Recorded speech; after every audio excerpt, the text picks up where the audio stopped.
우리 교회가 차별금지법을 반대합니다. 제가 신구약 성경 가지고 동성애 반대의 근거로 삼는 건 부당하다라는 걸 늘 이야기하고 있지만 저는 존중해요. 저는 소수이고요. 오히려 저도 역시 보수적인 한국 개신교 교회에서 자랐고 거기서 제가 신앙을 배웠고 예수님 만났기 때문에 저는 언제든 보수 개신교 교회에 저는 속합니다. 아마 보수 개신교 교회의 훨씬 다수는 저랑은 동성애에 대한 성경에 기반한 동성애 시각이 당연히 다를 것입니다. 제가 부탁드리고 싶은 것은 그거 달라도 지금 사실 차별금지법은 동성애 논쟁이 아닙니다. 차별금지법이 말하고 싶은 것은 동성애 합법화가 아니라 이건 틀린 말이에요. 왜냐하면 동성애는 불법이었던 적이 없기 때문에 대한민국에서 동성애는 불법이지 않습니다. 그냥 하면 돼요. 하면 뭐 남자끼리 여자끼리 살면 되는 거고요. 아무런 문제가 없습니다. 차별금지법이 말하고 싶은 건 동성애 합법화 불법화가 아니라 어떤 성적 지향을 어떤 성별 정체성을 가졌건 부당한 대우를 받아서는 안 된다. 요거 말하고 싶은 것이 차별금지법입니다. 거기 차별하지 말아야 되는 23가지인가로 들고 있는 것 가운데 종교도 있고요. 나이도 있고 뭐 이런 것들이 있습니다. 가령 나이.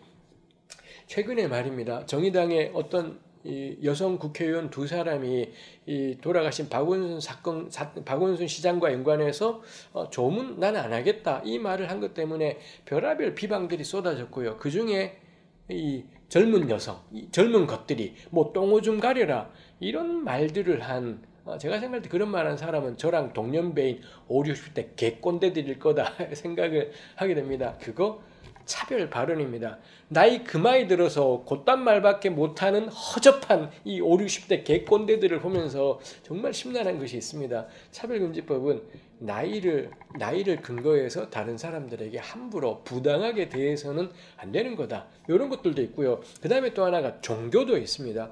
종교를 이유로 부당하게 해서는 안 된다. 라는 것입니다. 저는 개신교 교인이기 때문에 신천지가 이단이라고 굳게 생각을 합니다.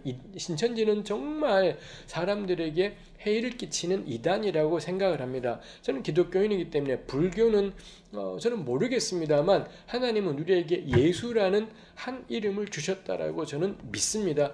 그렇지만 불교라는 이유로 저 사람이 절에 다닌다는 이유로 신천지 교인이라는 이유로 막 개인 신상 정보를 막 공개해도 괜찮고 직장에서 막 부당한 해를 절대 그렇게 되어서는 안 되지 않겠습니까? 대한민국은 기독교 국가가 아니기 때문에 가령 어떤 회사에서 사원을 뽑는데 기독교인만 뽑겠다. 원칙적으로 그거 안 되는 겁니다. 당연하게 생각을 해보면 그런 회사들마다 우리는 불교인만 뽑을래? 우리는 기독교인만 뽑을래? 우리는 신천지만 뽑을래? 그럼 대한민국이 어떻게 되겠어요?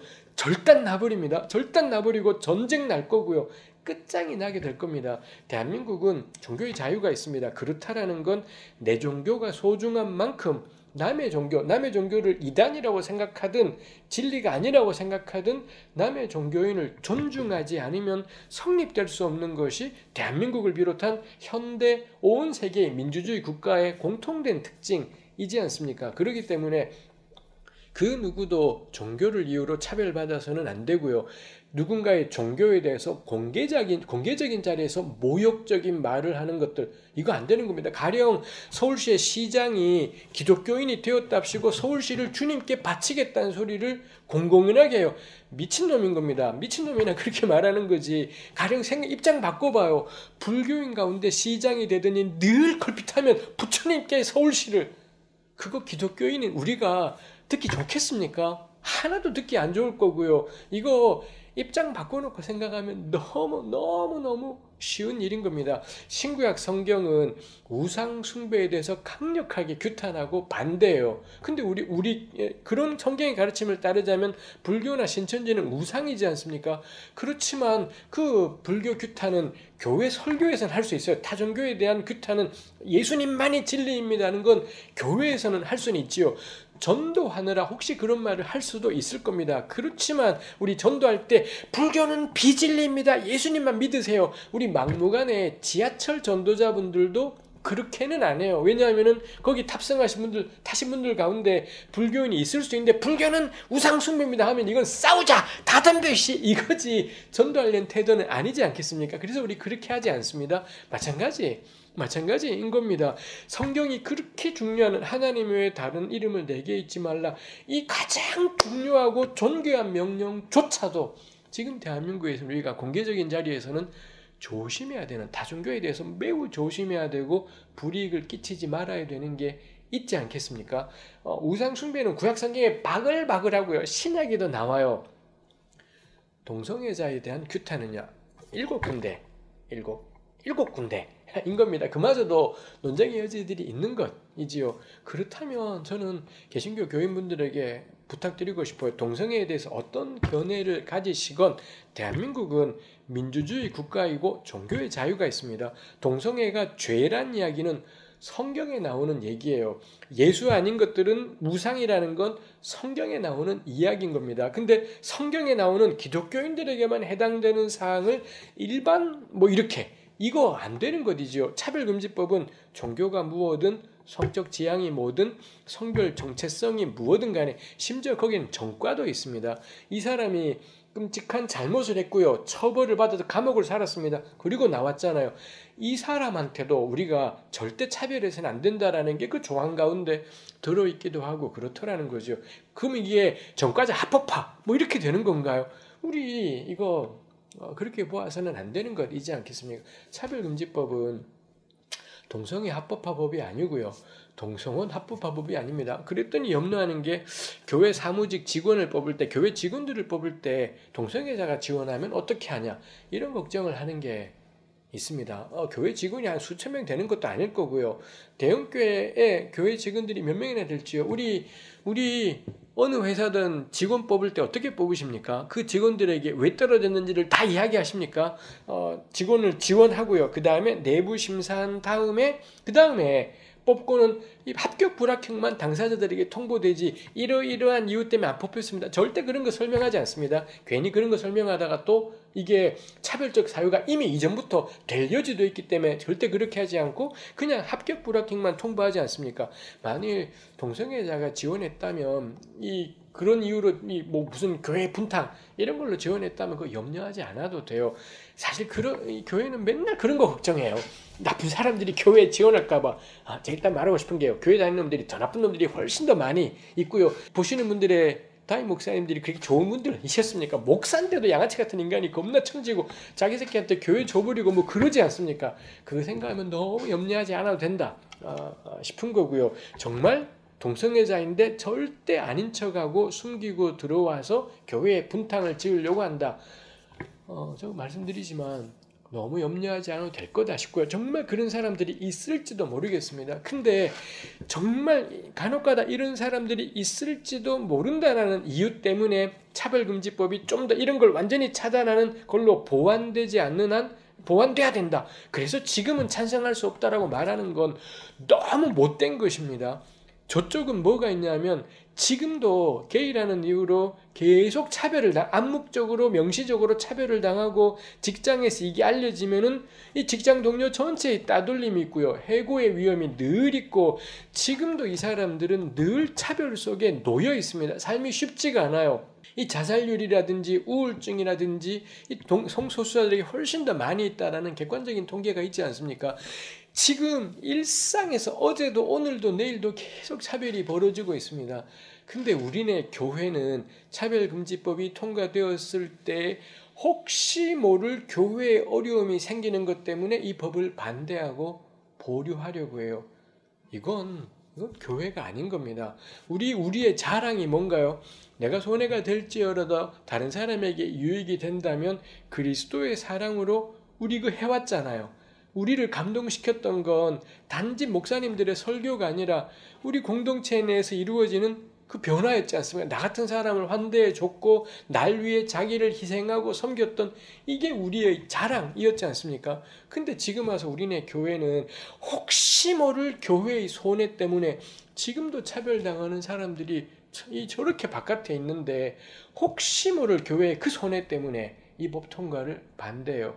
전 전혀 기독교 정신이지 않다 생각을 합니다. 제가 너무 세상을 이제 이렇게 말하면 제가 세상을 낭만적으로 본다고 하시는 분들이 있더라고요. 저 겁나 낭만적으로 봐요. 저라도 그래 보자 싶어요. 개신교인들 너무 영악하고 눈꼽만치도 손에 안 보려는 인간들인 거 생각하면 좀 낭만적으로 되자, 좀 이상적으로 되자 싶어요. 정말 혹시 그것 때문에 피해가 생길지도 모르겠습니다. 제주에 또 그런 분들이 있어요. 그래서 피해 당하는 동성애자한테 잘못 걸려서 피해 당하는 사람이 있다고. 입장 바꿔놓으면 끝나요. 지금도 이성애자 가득한 세상에서 고통당하는 동성애자는 천재입니다. 따져보면 상대도 안 될 겁니다. 근데 동성애자들이 이성애자 차별하자고 막 주장하거나 안 그러잖아요. 그러니 그래서는 안 될 거다 싶습니다. 우리 수많은 이웃들을 생각을 할 때 혹시 모를 위험 때문에 주저 말아요. 혹시 모를 그 위험 때문에 교회가 어려움을 겪는다면 그거 하나님이 기뻐하실, 정말 하나님 앞에서 부끄러움이 없다면 하나님이 기뻐하실 일이고 칭찬하실 일인 겁니다. 핍박을 일부러 받을 거에 없겠지만 이거 너무 염려하지 마시라 생각하고 말하고 싶은 겁니다. 차별금지법 통과돼도 동성애자가 막 늘어나냐? 안 그래요. 우리 지금 텔레그램 N번방 사태에서 보듯이 대한민국은 사실상 포르노가 불법이지만 아무 문제 없이 전부 다 보고 있습니다. 우리 진짜 염려해야 될 것은 동성애자들이 늘어날까가 걱정이지 않아요. 우리 아이들이 초등학교 어느 정도 나이만 되면은 완전히 노출되어 버려서는, 그래서 우리 그렇다고 뭐 포르노 다 없애면은 좋은 세상 오냐? 안 그럴 겁니다. 그런 식으로는 못 막아요. 제대로 된 성교육을 시키고 상대방을 존중하게 하고 함께 살아가게 하고, 이게 우리가 해야 되고 힘써야 되는 일인 거지. 이거 맞고 저거 맞고 저거 맞고 이거 맞고 이걸로는 막을 수가 없는 거죠. 어둠을 막 이렇게 될 것이 아니라 끊임없이 빛으로가 핵심이겠다 싶은 것이 있습니다. 그러니 저는 정말 너무 두려워하지 마시라고, 너무 겁내지 마시라고 성경에 말씀이 있잖아요. 우리에게 주신 건 두려워하는 것이 아니라 능력과 사랑과 근신하는 마음, 그리고 하나님을 사랑하는 자는 두려움이 없대요. 두려움 없는 사랑. 저는 그거야말로 우리 교회가 세상을 향해 한 걸음 나가고 성큼 용기 있게 걸어갈 대목이다 싶은 것이 있습니다. 그렇습니다. 보수적인 개신교 교회들이 반대하는 까닭으로 그분들이 내세우는 가장 큰 근거는 성경이라고 생각합니다. 성경에 성행위를 금지하는 내용들이 뭐 구약과 신약에 한 7군데 가량 그런 본문들이 있고요. 그러다 보니 교회는 동성애를 반대한다. 성경의 근거가 뭐냐? 그 7군데의 동성 성행위에 대해서 정죄하는 이런 것들을 근거로 내세우고 있습니다. 그리고 그 본문 외에도 동성 성행위를 정죄하는 신구약 성경의 내용 외에도 교회가 이야기하는 게 창조 질서를 거스른다. 이것도 역시 동성애 반대 이야기입니다만, 신구약 성경은 창조 질서와 연관해서 동성애 문제를 다루는 것은 그리 명료하진 않지만 하여튼 창조 질서에 어긋난다라고 해서 동성애를 반대하고 차별금지법을 반대하는 것이지요. 사실 차별금지법이 통과된다고 해서 그게 동성애 행위를 하는 사람들이 더 늘어난다라는 것에는 논리적인 연결 같은 건 전혀 존재하지 않습니다. 그 다음에 또 제가 들은 설교들 가운데는 가령 이런 차별금지법이 통과되게 되면 동성애가 늘게 되고 그러면 인구가 줄어들게 된다. 왜냐하면 동성끼리는 성관계를 해도 자녀를 낳을 수는 없으니까요. 이 역시 논리적인 연결은 전혀 없는 그냥 즉각적인 감정으로 사람들에게 호소하는 이 말이라고 할 수 있겠습니다. 이런 모든 것들이 창조 질서라는 말, 창조 질서는 기독교인들에게는 참 중요한 표현일 텐데 그런 표현들을 이 자기들 취향대로 저는 끌어쓰는 거다 싶은 생각을 하게 됩니다. 가령 창조 질서가 무엇일까요? 아마 창세기 1장에 이 하나님께서 남자와 여자를 지으셨고, 그리고 창세기 2장에는 둘이 합하여 한 몸이 될지라, 이런 말씀들이 있습니다. 그래서 우리네 교회는 남성과 여성이라는 두 개의 성이 있고 이 두 성이 결합하여서 이 생육 번식하게 된다. 이런 식의 생각들을 하고 있는 것이 있습니다. 뭐 이거야 뭐 이거 자체로는 문제될 것은 없을 것 같습니다. 그 자체가 문제라기보다는, 그런데 우리가 인류는 남성과 여성으로만 분류할 수 없는 간성인이라고 하지 않습니까? 이런 간성인들이 존재한다라는 것, 그 수는 많지 않습니다. 그렇지만 존재한다라는 거죠. 그럴 때 그분을 남성으로 분류할 거냐 여성으로 분류할 거냐를 어떻게 결정할 거냐라는 것입니다. 이런 것들을 우리 만만치 않은 것이 있는 거죠. 그 다음에 뭐 구약 성경에도, 신구약 성경에도 제가 뭐 종종 하는 얘기지만, 가령 예수께서는 나면서부터 고자된 사람에 대해서 이야기를 해요. 태어났는데 고자라는 것, 고자는 남자로 태어났지만 이런저런 이유로 성기를 거세한 이런 경우가 고자라고 보통 내시라고 하지 않습니까?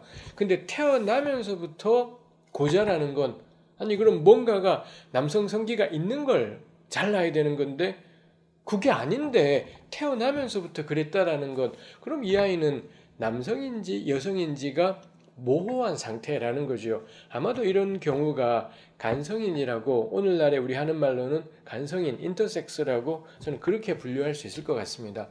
즉 2000년 전에 신약 성경에도 남성, 여성이라는 생물학적 성의로 명료하지 않은 존재들이 있다라는 걸 증언한 내용들이 성경에 나오는 것이 있더라는 거죠. 이런 것뿐만이 아니라 우리 가운데는 적지 않은 사람들이 자기 자신의 정체에 대해서 혼란스러워하는 사람이 있습니다. 저도 어릴 적에 생각을 해보면, 남자인데 꼭 흔히 말하는 여자처럼 행동하는, 그때 저희들은 여자처럼 행동한다라는 게 뭐 목소리라든지 말하는 방식이라든지 뭐 놀리느라고 그런 말을 하기도 했었습니다. 요즘에는 뭐 그런 걸 가리켜서 뭐 여자 같다 이런 말 할 때도 조심해야 되는 게 있겠지만, 그런 사람들을 볼 때 아 쟤는 왜 저래? 라고 생각을 했는데, 이제 와서 보니 그 아이는 달랐던 겁니다. 저는 생물학적으로 남자로 태어났고 저 스스로도 제가 남자라고 생각을 해요. 하나도 남자답지도, 흔히 말하는 남자답지도 않지만 하여튼 저는 남자라고 생각을 합니다. 근데 우리 중에 어떤 사람들은 생물학적으로는 남자로 태어났는데, 남성 성기를 가지고 태어났는데 스스로는 여자라고 생각을 하는 이런 사람들이 있더라라는 겁니다. 옛날에는 그런 사람들을 놀리고 끝났어요. 놀리고 비웃고 조롱하고, 대체로 이 남자들의 세계에서는 그런 남자들은 이 비웃음 당하고 뭐 맞기도 하고 모욕당하는 일이 허다했었던 것, 아마 대부분의 남자들은 그런 기억들이 있을 겁니다. 근데 그때는 무식하던 시대였던 거죠. 사람을 존중할 줄 모르던 시대인 거고, 지금 와서 보니 사람이라는 게 자기의 정체에 대해서 달리 생각할 수가 있겠다라는 것들을 우리가 배우게 되는 거지요. 마찬가지로 생물학적으로는 여성으로 태어났지만 자신을 달리 느끼는, 그래서 남자로 태어났고 자기 자신을 남자라고 생각하지만 남자에게 성적으로 끌리는 사람이 있는가 하면, 생물학적으로 남성으로 태어났지만 스스로는 여성이라고 생각을 하면서 남자에게 끌리는 사람이 있습니다. 이 두 경우는 다른 경우인 겁니다. 우리 옛날에 이런 거 하나도 몰랐어요. 하나도 모르고 너는 왜 남자가 여자 같아?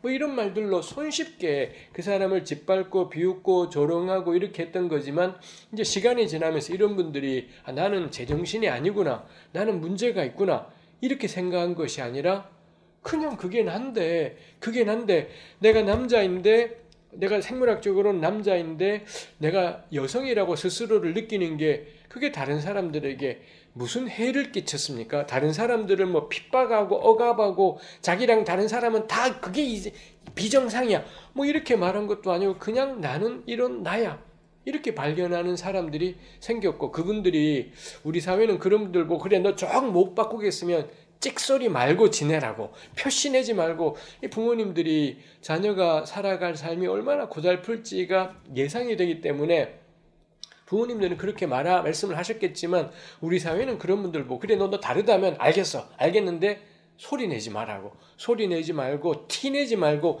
그냥 조용히 살라고 이래왔던 거죠. 근데 요즘의 시대는 아니 왜 내가 조용해야 되나, 왜 내가 침묵해야 되나 이러면서 소리들을 내게 되고 뭐 이런 변화들이 생겼더라라는 것입니다. 그래서 저는 성경은 남성과 여성에 대해서 전제한다라고, 신구약 성경은 전제한다라고 충분히 동의할 수 있을 것 같습니다. 근데 신구약 성경 안에 다른 성별의 존재에 대해서 보이는 것들이, 몇 구절들이 있더라라는 거고요. 고대부터 그런 생각을 했었고, 근데 그에 대해서 성경은 세밀하게 다루지 않습니다. 왜냐하면 신약 성경이 그나마 최신 책이라 2000년 됐고요. 구약은 2000 몇백 년 된 책이지 않습니까? 근데 저희만 해도 50년 전만 해도 대한민국 땅을 살면서 그런 성적 지향이니 성별 정체성이니 전혀 예민하지 않았다라는 거고, 이제 와서 이런 이야기들이 최근 10년 사이에 본격적으로 되고 있는 거죠. 그러니 이런 이야기들은 2000년 전에 신약 성경에는 안 나와요. 2000 몇백 년 전에 구약 성경에는 안 나오는 것인 겁니다. 그래서 신구약 성경은 오늘날의 이 다양한 성별 정체성 표현들에 대해서 이거 규정하라고 주어진 책이 아닌 거죠. 신구약 성경의 가장 근본적인 가치는 하나님의 형상대로 지음받은 사람이, 그가 누구이든지 간에 그 사람이 그 지으신 하나님을 알고 하나님을 경외하고 하나님께서 우리를 부르시고 초대하시는 그 영광의 삶을 살아가는 것.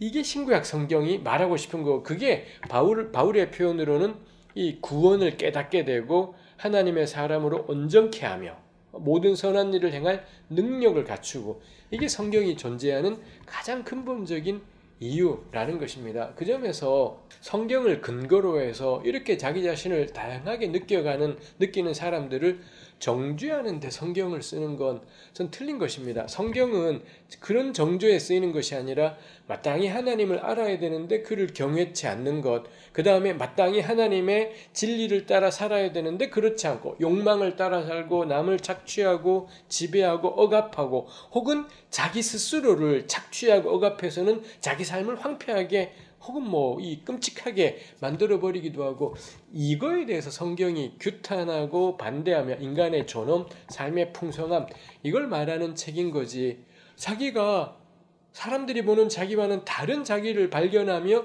난 이러하다, 이거 정죄하라고 성경을 사용하는 건 저는 글쎄요, 성경 사용 설명서 이런 건 없습니다만 성경의 가장 근본적인 취지에 어긋나는 행동이다 싶어요. 로마서 1장이 늘 이 문제마다 쟁점이 되는 것이 있습니다. 로마서 1장은 우리 읽어보시면 바울은 지금 유대인에 대해서, 유대인이 개뿔 한 개도 난 게 없네, 요 이야기로 접어들기에 앞서 2장 가면 그런 것이 나오죠. 그러면서 1장에는 유대인과 이방인 모두를 향해서 인간의 죄성에 대한 이야기를 하고요. 그러기 위해서 바울이 가장 먼저 언급한 게, 누구든 간에, 그게 유대인이든 누구든 간에 천지 만물을 보면 하나님을 알만한 것이 있다라는 겁니다. 하나님을 알만한 것이 보이는데, 근데 사람들이, 우리 왜 그 누구든 간에 세상을 보게 되면, 이 천지 만물 창조 세계를 보게 되면 감탄하게 되는 게 있지 않겠습니까? 그래서 그런 것들이 있을 겁니다. 그런데 사람들이 그 마땅히 알만한 그 누군가, 그게 구약이 증언하는 여호와이든 혹은 어떤 신의 이름으로 부르건 간에, 이 세상이 정말 저절로 생겨난 것이 아니라 그 누군가의 작품이겠구나, 이걸 깨달을 수가 있겠다라는 거죠. 근데 사람들이 그 하나님을 영화롭게 하고 경배하는 것이 아니라 마땅히 하나님께 돌려줘야 될 영광을 썩어질 사람이나 짐승이나 이런 것들을 만들어서 거기다가 절을 하더라는 거죠. 가령 사람들 가운데 좀 대단한 사람이 있으면, 난 사람들이 있잖아요. 그 사람들을 떠받드는 사람들이 있는가 하면, 혹은 무슨 조각상들, 그게 태양 모양의 조각상이든 호랑이나 용 모양의 조각상이든 이런 것들을 만들어 놓고는 거기다가 꾸벅꾸벅하고 절을 하더라는 거죠. 마땅히 영광을 돌려야 될 분에게 돌리지 않고 썩어질 것들에게 영광을 돌리더라라는 겁니다. 이렇게 허황된 것을 추구하는 사람들, 그 사람들에게 나타나는 현상이 뭐냐? 부끄러운 욕심 따라 살아가기. 그래서 저는 로마서가 바울의 이야기와 통하는 게 있는 것이, 바울은 어딘가에서 탐욕이 우상숭배다 이런 말씀을 하신 적이 있습니다. 우상숭배의 본질이 뭔지 하면 탐욕, 자기 욕심이다라는 거고, 이게 출애굽기 32장에 가면 금송아지를 만드는 까닭도 자기를 위하여, 즉 자기 욕심 이렇게 나오는 것이 있습니다. 자기 욕망을 극대화하기 위해서 요게 사실 우상 숭배라는 거고, 그러다 보니 로마서 1장에서 바울은 그 다음에 이 마음에 이 우상 숭배하는 사람들의 특징이 뭐냐? 자기 몸을 부끄러운 욕심에 내팽개쳐요. 그 부끄러운 욕심이 무언지는 바울이 또렷하게 설명하지 않으니 모르겠습니다. 명확하지 않습니다. 그 다음에 두 번째가 남자가 남자랑 성행위 하고 여자가 여자랑 성행위 한다가 나오고요. 그 다음에 세 번째 나오는 게 온갖 거짓, 불의, 시기 뭐 이런 것들이 나와 있는 걸 볼 수 있습니다. 지금 이 세 가지, 부끄러운 욕심을 따라 살아가기, 남자 동성 성행위 하기, 시기, 질투, 탐욕, 온갖 이런 거 하기, 이렇게 세 가지가 마음에 하나님 두기를 내팽개친 사람들의 결과였다라는 것입니다. 결국 요 세 가지는 이 동성 성행위가 포함된 바울이 로마서 1장에서 말했던 세 가지는 마음에 하나님을 자기 중심에 모시기를 싫어했던 자들, 마땅히 하나님께 경배하고 그 하나님을 경배한다면 그 하나님을 예수 그리스도라고 혹은 여호와 하나님이라고 또렷이 아는 경우도 있지만, 종종 우리 흔히 말하는 이순신 장군이나 이런 분들처럼 예수님은 모르지만 하늘 두려운 줄 알아. 우리 옛날에 너 하늘이 무서운 줄 알아. 뭐 그러지 않습니까?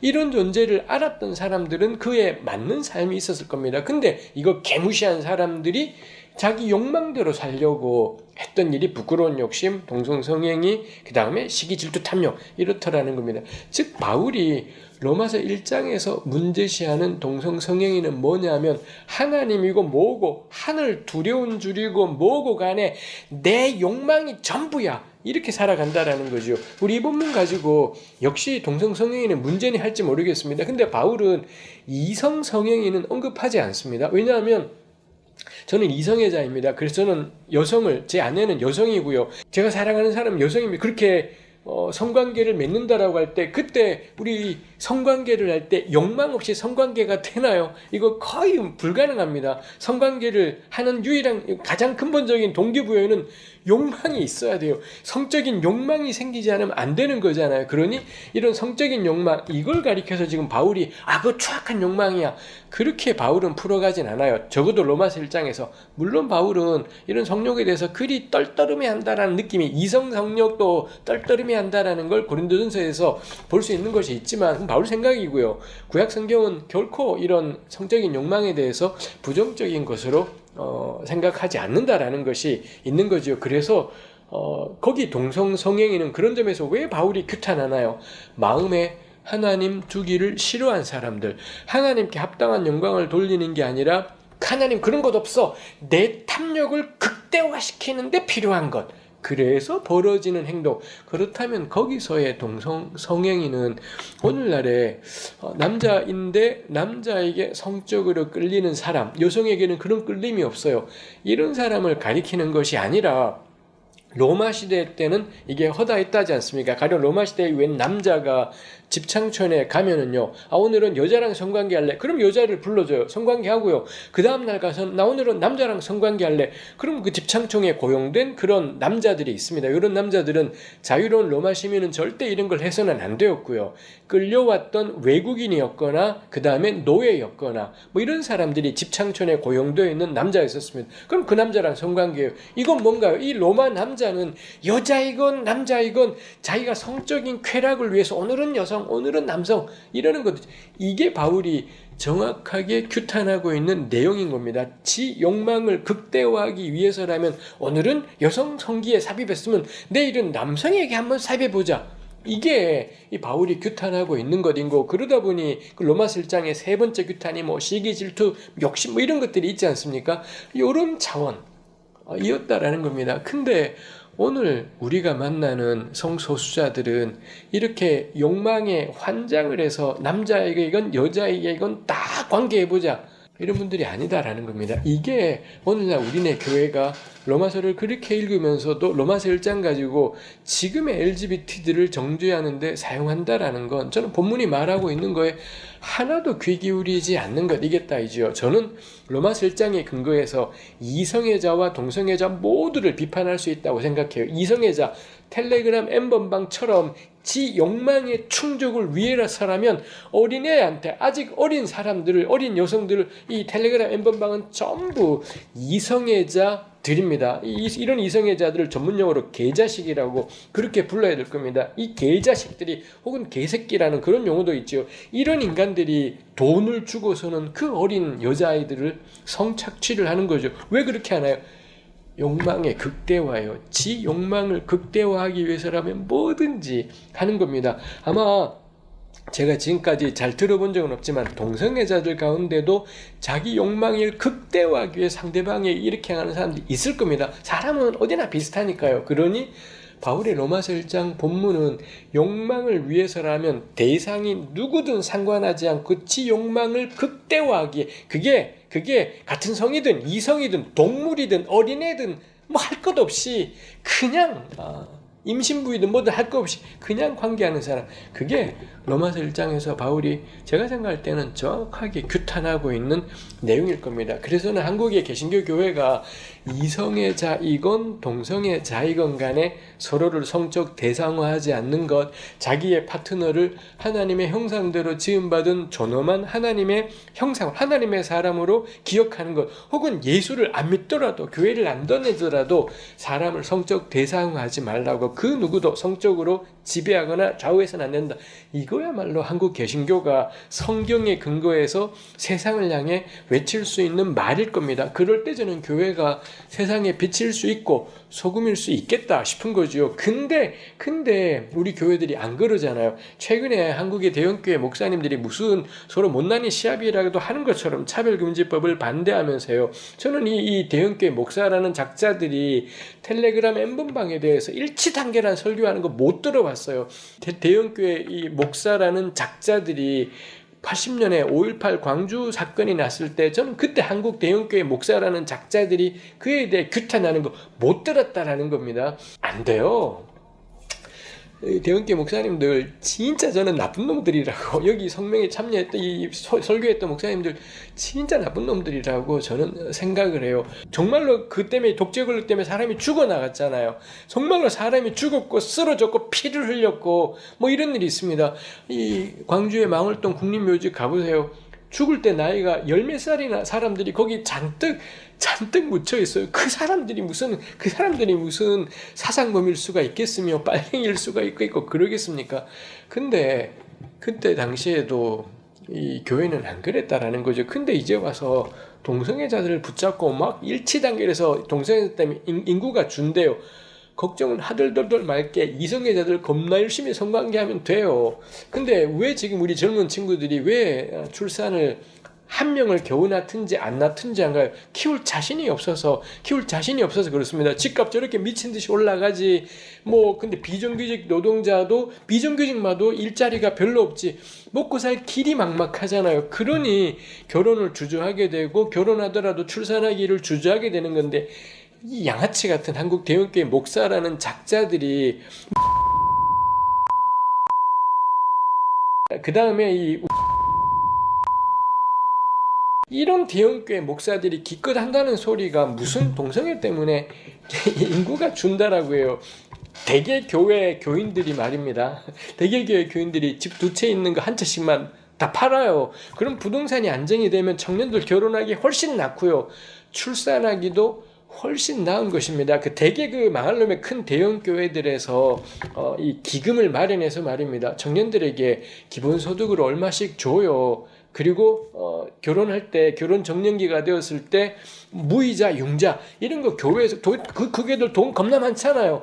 그런 거 해요. 그러면은 그 청년들이 결혼 더 할 거고요. 그러면 출산도 좀 더 하게 될 거고 그럴 겁니다. 그거 해요. 그거 하면 대한민국 인구가 막 늘어나게 될 겁니다.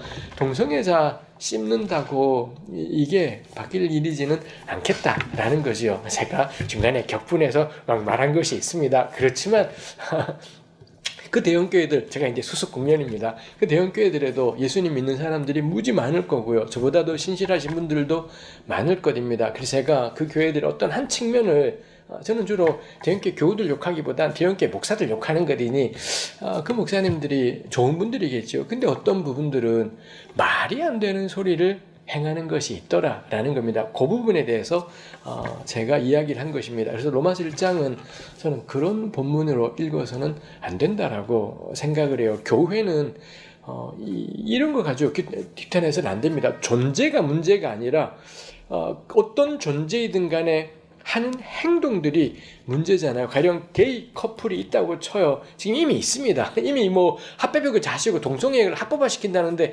헛소리인 거죠. 이미 대한민국 헌법은 게이 두 사람이 남자 두 사람이 함께 한 집에 살며 뭐 성관계하며 살아갈 때 대한민국 어떤 헌법으로도 처벌할 수 있는 일이 아닌 겁니다. 이미 합법이에요. 근데 그 두 사람이 살 때 그게 다른 사람에게 무슨 피해를 주냐?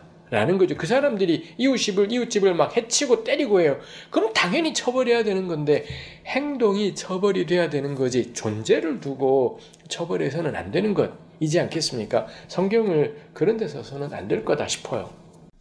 이 동성애 이야기하면 또 늘 나오는 게 소돔 고모라이지 않습니까?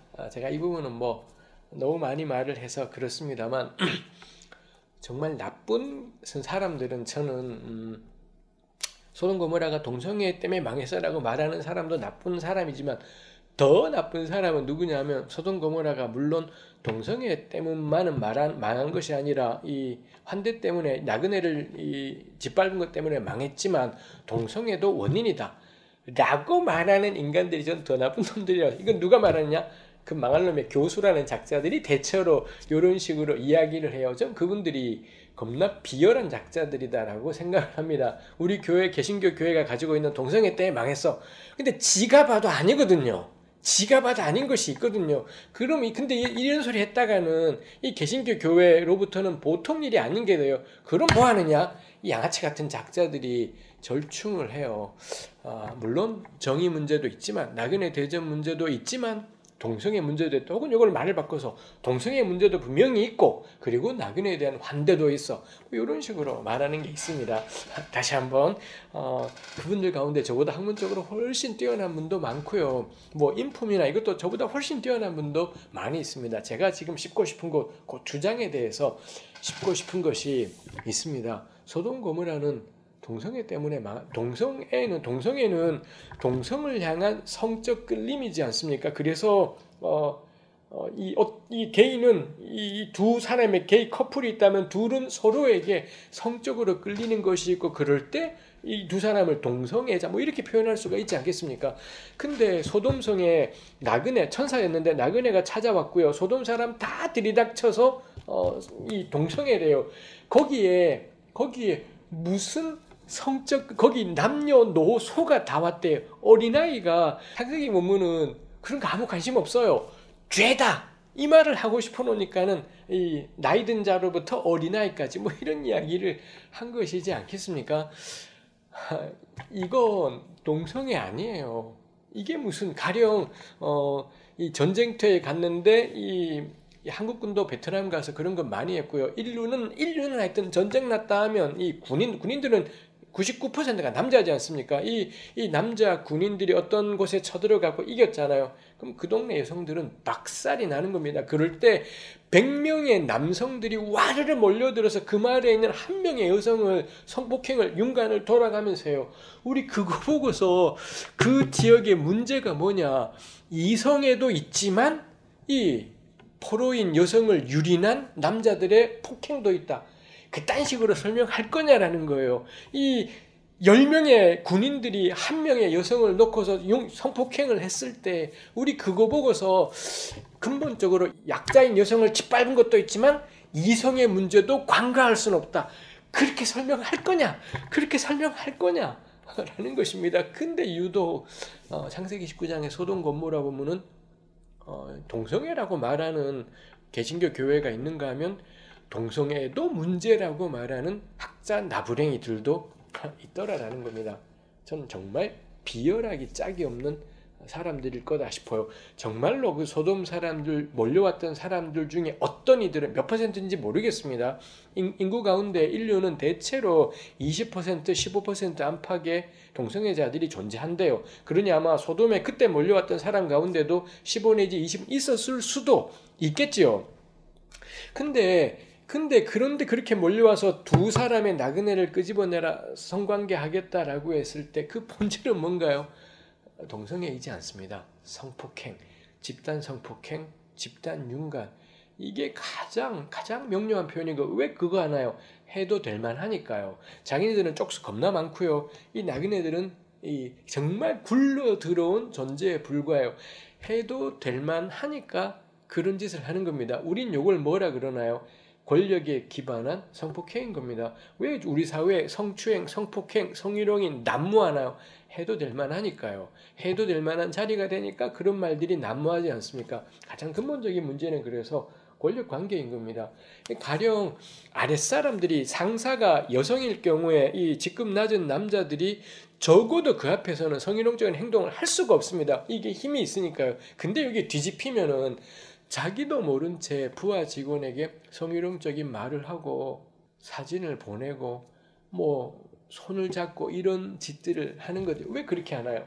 해도 될 만하니까요. 힘의 균형이 딱 기울었기 때문에 해도 될 만하니까 그런 일들을 하는 것이 있습니다. 연인 사이에 성적인 농담하는 게 무슨 문제겠어요? 하나도 문제 안 되지만 이거 소돔 고모라는 그렇게 될 수가 없겠지요. 그래서 소돔 고모라는 결코 동성애 문제가 아닙니다. 사실 구약 성경에서는 소돔 우리 검색만 따기도 나옵니다. 소돔을 가지고 검색을 하면 구약 성경에 솔찬히 많이 쓰였습니다. 단 한 군데도 동성애와 연관해서 단 한 군데도 동성 성행이 규탄하느라 소돔이 언급된 적이 한 군데도 없고요. 압도적인 수는 그냥 불명료하게 표현된 것들이 많고 명료하게 표현된 몇 군데들은 전부 이사야서나 에스겔이나 정의 문제예요. 약자 짓밟는 정의 문제로 언급을 한 것이 있고요. 신약에 소돔이 언급된 것들도 우리 검색하면 다 나오지 않겠습니까? 가장 1번 예수께서 소돔을 언급하신 건 명료합니다. 제자들을 파송하면서 너네들을 환대하지 않고 박대하는 동네가 있으면 깨끗이 털고 나와라. 마지막 날에 소돔 사람들이 그 마을을 정죄할 거다. 즉 예수께서 소돔을 사용하시는 의미는 딱 하나입니다. 나그네 환대. 낯선 나그네가 찾아왔을 때 그 사람들의 말에 귀를 기울이고 같이 구성원으로 인정하며 대화를 하느냐 아니면 짓밟아버리냐. 이게 예수께서 소돔을 보신 견해 였다라는 겁니다. 제가 이 본문을 이런 구약 성경 본문을 공부를 하면서 보니 동성애 겁나 반대하는 이 성사학자들도 있습니다. 그런 겁나 두꺼운 책을 쓰기도 하고 그래요. 그 학자의 특징이 뭐냐? 예수께서 소돔을 다루신 걸 일체 언급하지 않는 겁니다. 그 부분은 그냥 예수님은 그렇게 언급하셨다 이렇게 지나가요. 사실 기독교인은 예수님 그럼 목을 매자 예수님이 전부지 않습니까? 예수님이 복음서에서 소돔을 어떻게 인용하셨는지 전 이게 구약 성경의 예언자들이 소돔을 사용하는 방식하고 똑같은 바로 정확한 그 흐름 위에 요 내용이 있다라고 생각을 합니다. 근데 우리네 교회는 이 복음서 예수께서 그렇게 하신 것을 생각하지 않습니다. 유일하게 끄집어내는 게 바울의 로마서 1장에 대해 이미 설명을 했습니다. 전혀 맥락과 안 맞게 사용하면서 뭐 이런 이야기들을 하고 있더라라는 거지요. 그래서 소돔 고모라 본문은 동성애라든지 동성성행이 이게 하나도 본질이지 않습니다. 형식은 그거예요. 형식은 그거이지만 말을 하고 싶은 건 뭔가요? 집단 성폭행이다라는 거. 그래서 제가 이것도 역시 자주 말하지만 소돔을 괜찮은 마을로 바꾸려면 무엇을 금지하면 될까요? 가령 소돔에서 동성성행이 일체 금지! 그러면 소돔이 괜찮은 세상이 되나요? 안 그럴 겁니다. 마찬가지 왜 안 그러겠죠. 근데 소돔이 괜찮은 세상이 되려면 나그네 유린, 약자 유린 금지! 그럼 바뀌는 겁니다. 그러면 소돔에 좋은 변화들이 생겨나게 되는 거죠. 우리 이것만 생각을 해봐도 소돔 고모라의 본문은 결코 동성애나 동성성행위가 아니라 나그네 유린, 정의의 붕괴, 약자 짓밟기 이게 핵심이라고 볼 수 있지요. 그렇죠. 제가 만났던 동성애자 분들은 선택하지는 않았더랬습니다. 그분들은 다 그냥 나는 왜 이렇지를 발견했던 게이였던 레즈비언이었던 제가 만났던 분들은 여러분을 만났었습니다만 다 그분들은 난 레즈비언으로 살래, 난 게이로 살래를 선택한 것이 아니라 난 게이구나 라는 걸 일정한 나이가 대체로 중고등학교 때나 사춘기 때 발견했던 사람들 이었더랬습니다. 그러니 뭐 LGBT 문제를 다 왜 자기 멋대로 선택하냐 이렇게 말하는 건 제대로 현실을 보고 있지 않은 것이겠다 싶고요. 그리고 제가 아직 만나보지 못했고 글로는 읽었지만 선택하는 분들, 특히 레즈비언 같은 분들 중에는 선택으로 그렇게 하겠다 하는 분들을 저는 글로는 여러분들을 만난 적이 있었고, 뭐 저로서는 그분들의 글을 읽으면서 이분들이 왜 그런 선택을 하는지가 나름 이해가 되기도 했고 그러했다 싶습니다. 그래서 혹시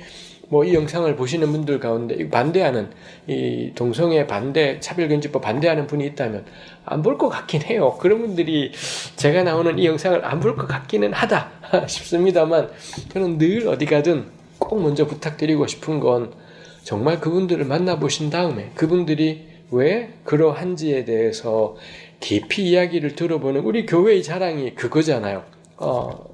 실제로 사람들을 만나서 사마리아 사람은 다 저래 이렇게 생각하는 것이 아니라 예수님처럼 사마리아를 일부러 통과하시면서 그 수가성에서 그 여인을 만나서 아무런 편견 같은 거, 예수님은 사마리아 여인에게 그 어떤 편견 같은 것도 없습니다. 그냥 들었지 않습니까? 그런 것처럼 저는 차별금지법 반대하시는 분들에게는 딱 한 가지 당부하고 싶어요. 뭐 공부도 해야 되지만 직접 그분들을 만나보셔서 그분들이 왜 거기에 있는지에 대해서 마음 열고 귀 기울여 들어보는 것, 이거 들어보지도 않은 채 만일 동성애는 죄야, 차별금지법은 반대해야 돼 라는 건 유대인들이 예수님을 만나보지도 않고 예수는 죄야, 이거랑 똑같은 끔찍한 이야기가 될 겁니다. 사실 바리새파, 그때 예수님을 못 박아 죽인 유대인이 되는 건 정말 쉬운 길입니다. 사람의 소리에 귀 기울이지 않고 그 사람의 말에 귀 기울이지 않고 해버릴 때, 그거야말로 예수님을 죽이는 사람이 되는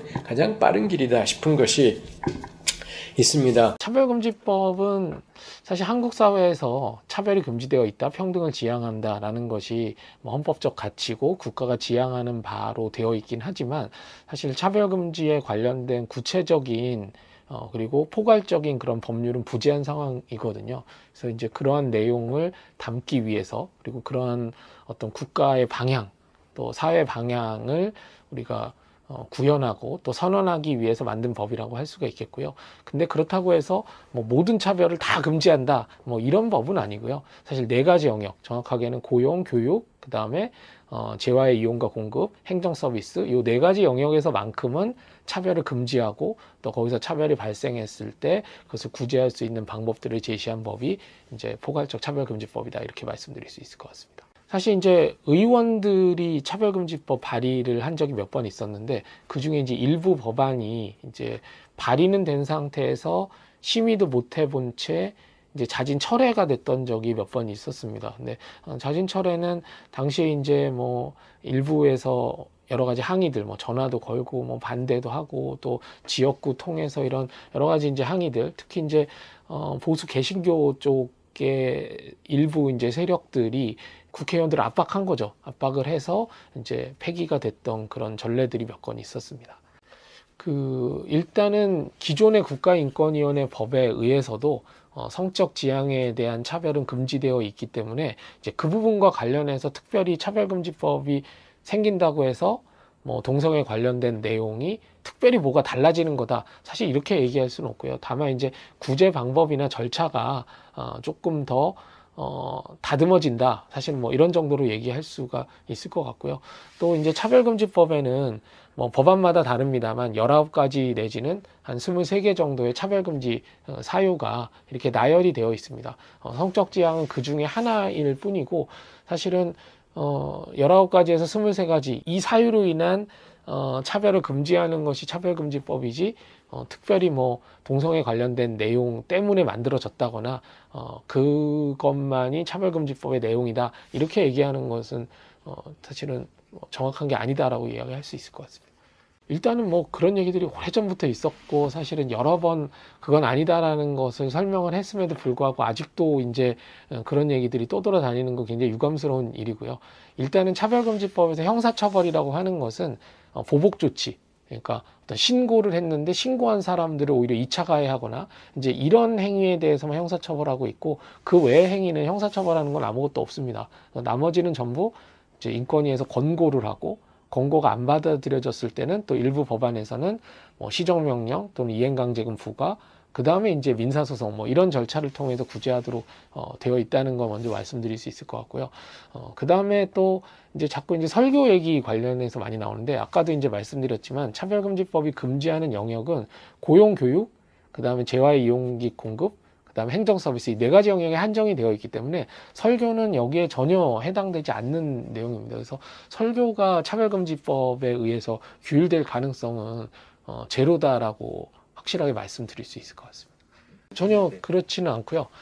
일단 차별금지법에서 어떤 표현이 제재가 될 수 있는 부분은 그 차별금지 사유에 의해서 보호받는 그 집단에 대해서 부당한 비난을 하거나 또 편견을 조장하거나 했을 때 문제는 될 수 있어요. 근데 그 문제가 되는 영역이 정해져 있는 거거든요.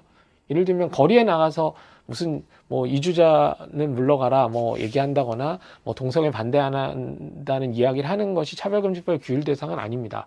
다만 이것이 고용에서, 예를 들면 뭐 상급자가 신입사원들 이렇게 있는데 가서 뭐 동성애 반대한다고 얘기한다거나 뭐 난민 반대한다고 했을 때는 문제가 될 수 있습니다.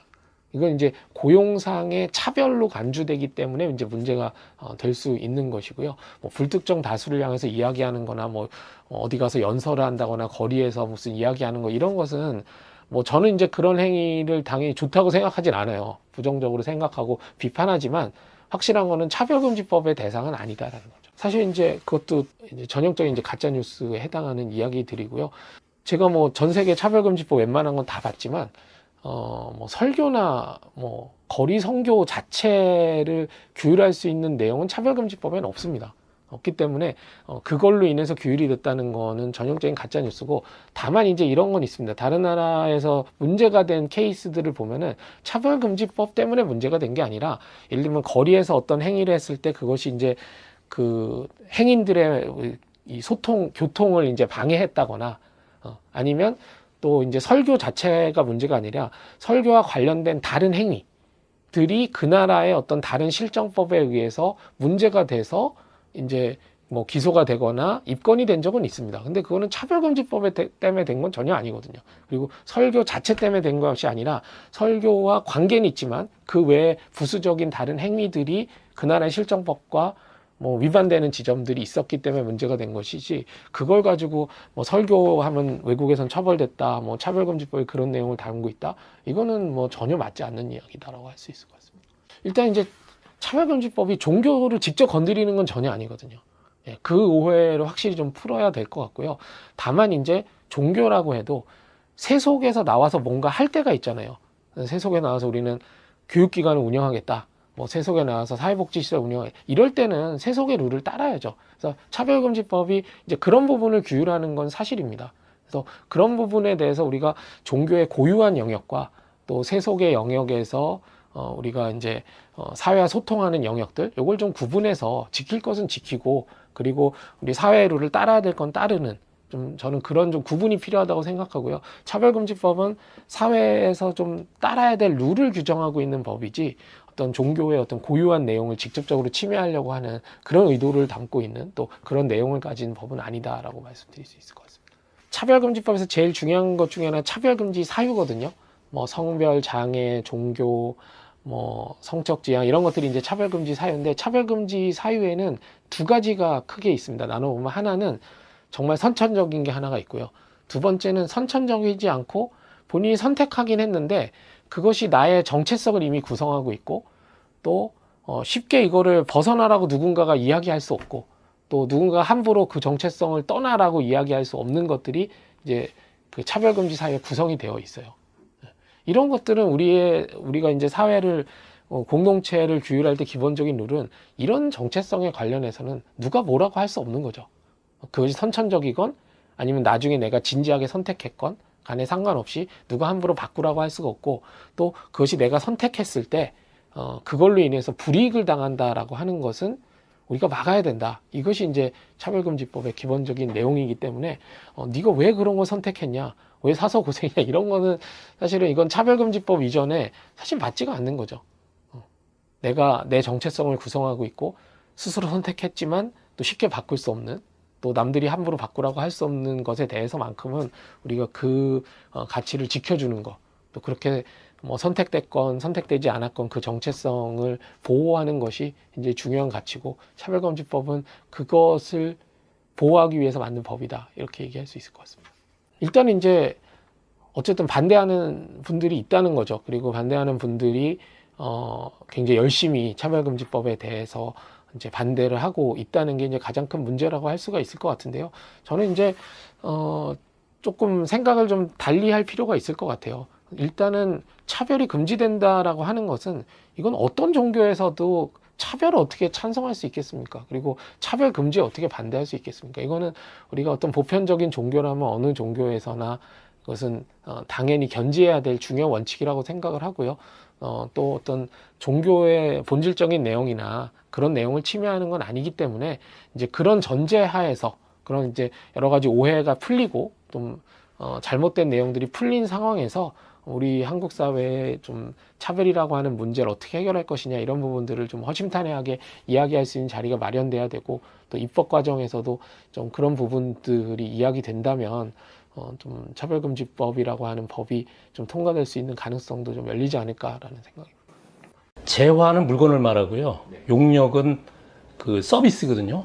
그러니까 우리가 뭐 물건을 사거나 서비스를 받는 게 다 재화와 용역에 들어가는데, 그 법에서 지금 나열한 것들은 예를 들면 금융 서비스, 은행에 가서 이제 서비스 받을 때, 또 교통 시설들 이용하잖아요. 그 다음에 상업 시설들, 뭐 백화점, 뭐 시장 이런 거 이제 상업 시설인데, 거기에 들어가서 그걸 이용하는 거, 그거 다 용역을 제공하는 거거든요. 그리고 그 다음에 이제 보건의료 같은 거, 의료기관 이용하는 거, 그 다음에 뭐 극장이나 이런 문화시설들 이용하는 거, 이런 것들, 관광 서비스 같은 거. 그러니까 우리가 사회생활 하면서 시장에 가서 물건 사고, 버스 타고 다니고, 또 금융기관 이용하고, 관광하러 가고, 이런 모든 우리의 활동들이 다 서비스 제공이거든요. 아니면 물건 사는 거. 그러면 그런 물건을 사거나 사회적 공공 서비스 이런 걸 다 받음에 있어서 그 분야에서 그 성적 지향이나 성별 정체성을 갖고 차별하지 말라는 거예요. 그러니까 버스를 타는데 예를 들면 동성애자는 버스 못 탄다. 아니면 은행에다가 저금하는데 주식 시장에서 이용하는데 동성애자는 안 된다. 이런 제한하지 말라는 건 너무나 당연한 거죠. 그러니까 물건 사고 서비스 받을 때, 그래서 이 부분이 이제 사람들이 혼동을 하는데, 그러면 예를 들어서 교회에 가서 교회 생활을 하거나 뭐 신앙 생활을 하거나 그러면 거기는 해당이 안 되느냐. 근데 여기서 거기는 여기 영역에 안 들어가 있어요. 고용이 아니잖아요, 첫째. 그죠? 그리고 지금 여기서 말하는 뭐 금융 서비스, 재화, 용역 이런 거에 하나도 안 들어가 있고요. 그렇기 때문에 재화 용역에는 이 교회에서 그 신앙생활을 하는 거, 그 일종의 뭐 서비스라면 서비스 용역이라고 할 수 있는데, 그거는 이 분야에 안 들어가 있다라는 게 이제 중요한 거죠. 아까 금융 방송 서비스도 있는데, 그 중에 하나가 이제 단체 운영할 때 차별하지 말라는 건데, 요 단체 중에 혹시 종교단체가 들어가지 않느냐, 이렇게 오인할 수가 있는데, 여기 단체에 보면은 지정기부금으로 운영되는 단체, 또 비영리 민간단체 지원법에 따라서 운영되는 비영리 단체, 또 협동조합법에 따른 사회적 협동조합, 정당법에 따른 정당, 이래가지고 다 어떤 공적인 필요에 의해서 국가가 지원하거나 보조하거나 간섭하는 그런 단체에서는 차별하지 말라는 거지, 일반적으로 모든 단체가 차별하지 말라는 건 아니에요. 그러니까 엄격하게 제한이 되어 있죠. 그러니까 이제 그게 고용 부분에서의 차별을 할 수밖에 없다라는 게 이제 그런 논리가 나올 수 있죠. 그리고 이제 그러면 기독교 재단에도 여러 가지가 있을 텐데, 이러면 교회 자체가 있겠죠. 교회에서 그 교회가 움직이기 위해서 일하는 분들 있잖아요. 뭐 청소를 하거나 뭐 교회를 지키거나 뭐 여러 가지 그런 분들, 교회 그 사물을 보고 격리 보는 사람들, 또 교회 부속돼 있는 무슨 그런 단체들에 종사하는 분들, 이런 분들의 경우에는 이 법에 보면은 그 직무의 성격상 그 사람을 뽑지 않고 전혀 이념이 다른 사람들, 동성애자나 이런 사람들을 뽑으면 그 기관이 운영이 안 되잖아요. 그 단체가. 그런 경우에는 여기서 배제하도록 돼 있어요. 그렇기 때문에 그 고용에 관한 게 지금 제일 좀 많이 문제가 되는데, 일단 교회가 직접적으로 활동하고 있는 교회 안에 있는 기관들 이런 데는 원천적으로 여기서 배제가 되어 있습니다. 그 조항에 3조에 그렇게 써 있어요. 꼭 사실은 종교의 교리상 동성애를 죄라고 보는 거는 그거는 뭐 종교의 자유이기 때문에 그거 인정해줘야 되고요. 당연히 그렇게 생각하는 사람들은 그건 우리 헌법상 양심의 자유가 있고 또 종교의 자유가 있기 때문에 나는 종교의 교리상 동성애를 죄로 본다. 이렇게 믿고 있는 거를 그걸 차별이라고 하는 거는 그거는 헌법상 위배되는 거고요. 그래서 차별금지법도 그런 부분은 다 빼놓은 거예요. 그러니까 공공의 영역에서만, 그러니까 교회 자체 고유한 신앙생활의 영역에서의 고용 이런 거는 다 교인들만 뽑을 수 있도록, 불교 같으면 불교 신자만 뭐 절에서 근무하면서 뽑을 수 있고, 그래서 그거는 이 법 자체에서 그 성격상 다른 사람들 뽑는 게 이게 문제가 있는 거는 안 집어넣는다. 그래서 교인만 뽑도록 하는 걸 허용하고 있는 거죠. 원천적으로. 그리고 다만 문제가 되는 건 이제 교단이 자체적인 신앙생활을 위해서 운영하는 교회나 기관들 말고 사회 활동의 일환으로서 병원이라든지 학교라든지 무슨 보육시설이라든지 또 요양시설 이런 걸 운영하는 경우가 있거든요. 근데 그런 경우에는 대개 다 학교 같으면 이게 교육하고도 연결이 되는데 교육 분야에서 차별하지 못하라고 돼 있어요. 근데 거기 교육 분야에서 차별이 안 되는 그 내용은 뭐냐면 모든 교육기관이 다 적용되는 게 아니고 법에 보면 이제 어린이집 근거법이 있어요. 또 초중고를 그 운영하는 법이 있어요. 그 다음에 고등교육법이라고 해서 대학을 운영하는 법이 있어요. 그러니까 이런 국가에서 어린이집부터 해서 초중고 대학교를 운영하는 법률에 따라서 인가받은 학교들이 있거든요. 그 학교들은 일반인들이 다 들어가요. 특정 종교인이나 특정 교리를 믿는 사람만 들어가는 게 아니고 다 들어가기 때문에 국가에서 지원도 해주고 그 학교를 나오면 학력도 인정해주거든요. 중학교 졸업했다, 고등학교 졸업했다, 대학교 졸업했다. 그 이유는, 그렇게 해주는 이유는 그 국가의 법률에 따라서 설립돼야 되고 운영돼야 되는 그 법률에 맞게 그 학교를 운영해야 되는 전제로 지원도 받고 그러기 때문에, 그래서 쉽게 말하면 일반 대학들 같은 경우는 그 학력인가 다 되고 그 교육부에서 지원이 굉장히 많이 나가고, 그래서 그거는 일반인들도 다 입학하잖아요. 그러니까 그 기관에서 근무하는 사람들의 경우에는 대학교, 기독교 재단의 대학이나 불교 재단의 대학교에서 일반 직원으로 근무한다. 그러면 그 직원은 그냥 통상 일반 대학교의 직원으로서의 필요한 업무만 하면 되는 거지, 특정 교리를 믿는 거하고 그 업무 수행하고는 아무 상관이 없거든요. 그래서 그런 경우에는 차별하면 안 되는 거예요. 그래서 정확하게 말하면 차별금지법상 차별을 하면 안 되는 교육기관은 그 각종 교육법상 설립된 학교들만 차별을 하면 안 되는 거고, 나머지 일반 뭐 여름성교학교, 뭐 불교학교, 아니면 그냥 개인적으로 그런 법에 근거하지 않고 그냥 그 교리를 가르치는 학교라든지 모임이라든지 이런 거는 그 차별금지법에서 말하는 교육에서 딱 빠져있기 때문에 그거는 전혀 거기는 해당이 안 되는 거죠. 그런데 교육법에서 근거하고 있는 그런 학교들에서는 국가의 돈이 들어가 있고 또 일반인들을 대상으로 가르치고 있고, 그렇기 때문에 특정 어떤 그 생각이나 교리나 이런 거 갖다가 기준으로 해서 뽑거나 안 뽑거나 또는 승진을 제한을 주거나 이런 거는 안 된다는 게 차별금지법의 내용이에요. 그러니까 이제 동성혼이라는 거는 이제 그 역사적으로 그리고 사회적으로 그 사회가 인용할 만한 정도가 가야지 인용이 되는 것이지 법으로 한다고 해서 인용되는 건 아니거든요. 그러니까 지금 이렇게 반대를 하는 분이 만드는 거는 아직 우리 사회에서는 동성혼이라는 건 발 붙이기가 어렵다는 얘기예요. 더군다나 법제도로서 그게 설립된다는 거는 불가능한 거죠. 그러니까 지금 요 법의 단계는 뭐냐면요, 동성애가 옳다 그르다라는 걸 이 법이 판단하고 있지 않아요. 동성애가 나쁘다 혹은 동성애가 좋다라고 일체 판단하고 있지 않고, 동성애자라는 걸 이유로 해서 차별을 하지 마라. 그리고 그 차별의 영역도 공공의 영역, 종교의 영역이 아니고 일반의 영역만 차별하지 말라는 거예요. 그러니까 이 법을 근거로 해서 뭐 동성애를 합법화하거나 이렇게 하는 거는 완전히 논리의 비약이고요. 아까 말씀드렸듯이 역사적으로 보면 옛날에 원시 모계 사회 때는 아버지가 누군지 몰랐어요. 어머니만 알고. 그러니까 그건 모계 중심 사회였거든요. 그러다가 일부 일처제, 일부 다처제가 됐죠. 그 다음에 원시 모계 사회에서부터 남편 하나에 부인 여럿 이렇게 해서 그게 꽤 오래 유지되어 오다가 이제 최근 한 몇백 년새에 일부 일처제가 이제 확립이 된 거고요.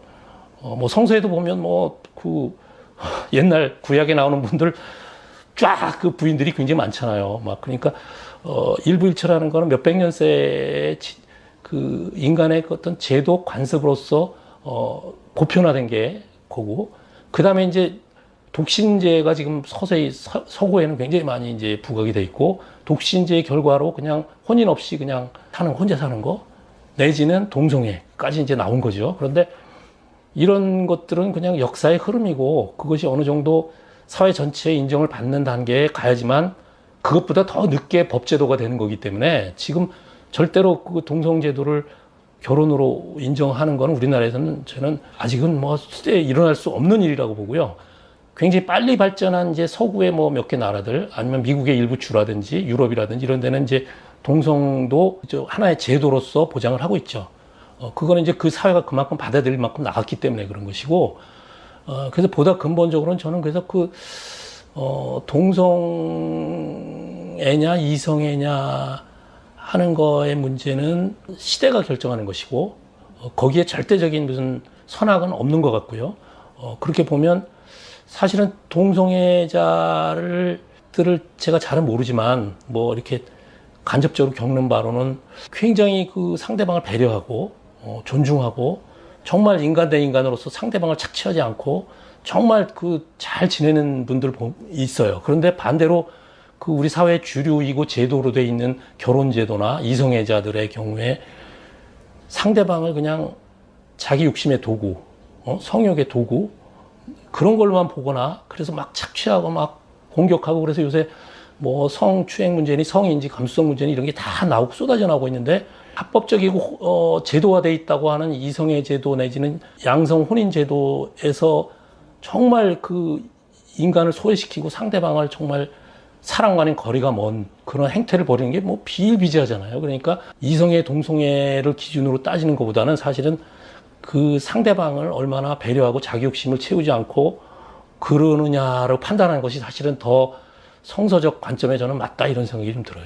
사실은 차별금지법이라는 게 우리나라 되게 늦었어요. 지금 OECD 국가 뭐 30몇 개 중에서는 지금 한두 개밖에 안 된 데가 없고요. 다 이 차별금지법이 이미 돼 있고요.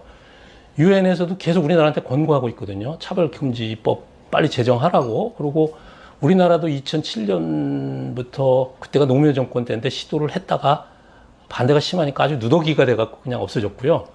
그 다음에 이명박 정권 때인 2010년에도 정부 차원에서 법무부가 이 차별금지법안을 만들었었어요. 근데 뭐 엄청난 반대 때문에 무산됐고, 또 역시 이명박 정부나 그 당이 이제 집권했던 시기에도 그 차별금지법안이 여러 차례 뭐 4-5번 발의됐는데 그거 다 그냥 없어지고 말았죠. 그러니까 세계적 추세를 보면 OECD에서는 거의 꼴찌로 아직도 안 하고 있고, 뭐 유엔에서 권고까지 받고 있는 상황이고, 뭐 외국이 꼭 그래서 우리가 할 법은 필요는 없지만 왜 그렇게 추세가 가고 있느냐, 근본적으로 그런 거라는 거죠. 이제 천주교에도 보면, 교리에 보면 이제 천주교도 공식 교리는 동성애는 죄라고 그래요. 그런데 그 항목의 그 다음에 보면, 그렇지만 그걸 이유로 해서 차별하는 건 절대로 안 된다라는 그게 교리서에 딱 적혀 있어요. 동성애를 옹호하고 반대하고를 떠나서 그거와 상관없이 그런 동성애자라는 이유로 그 사람들을 핍박하거나 여러 가지 차별 대우하지 말라는 거거든요. 그러니까 딱 거기까지예요, 이 법은.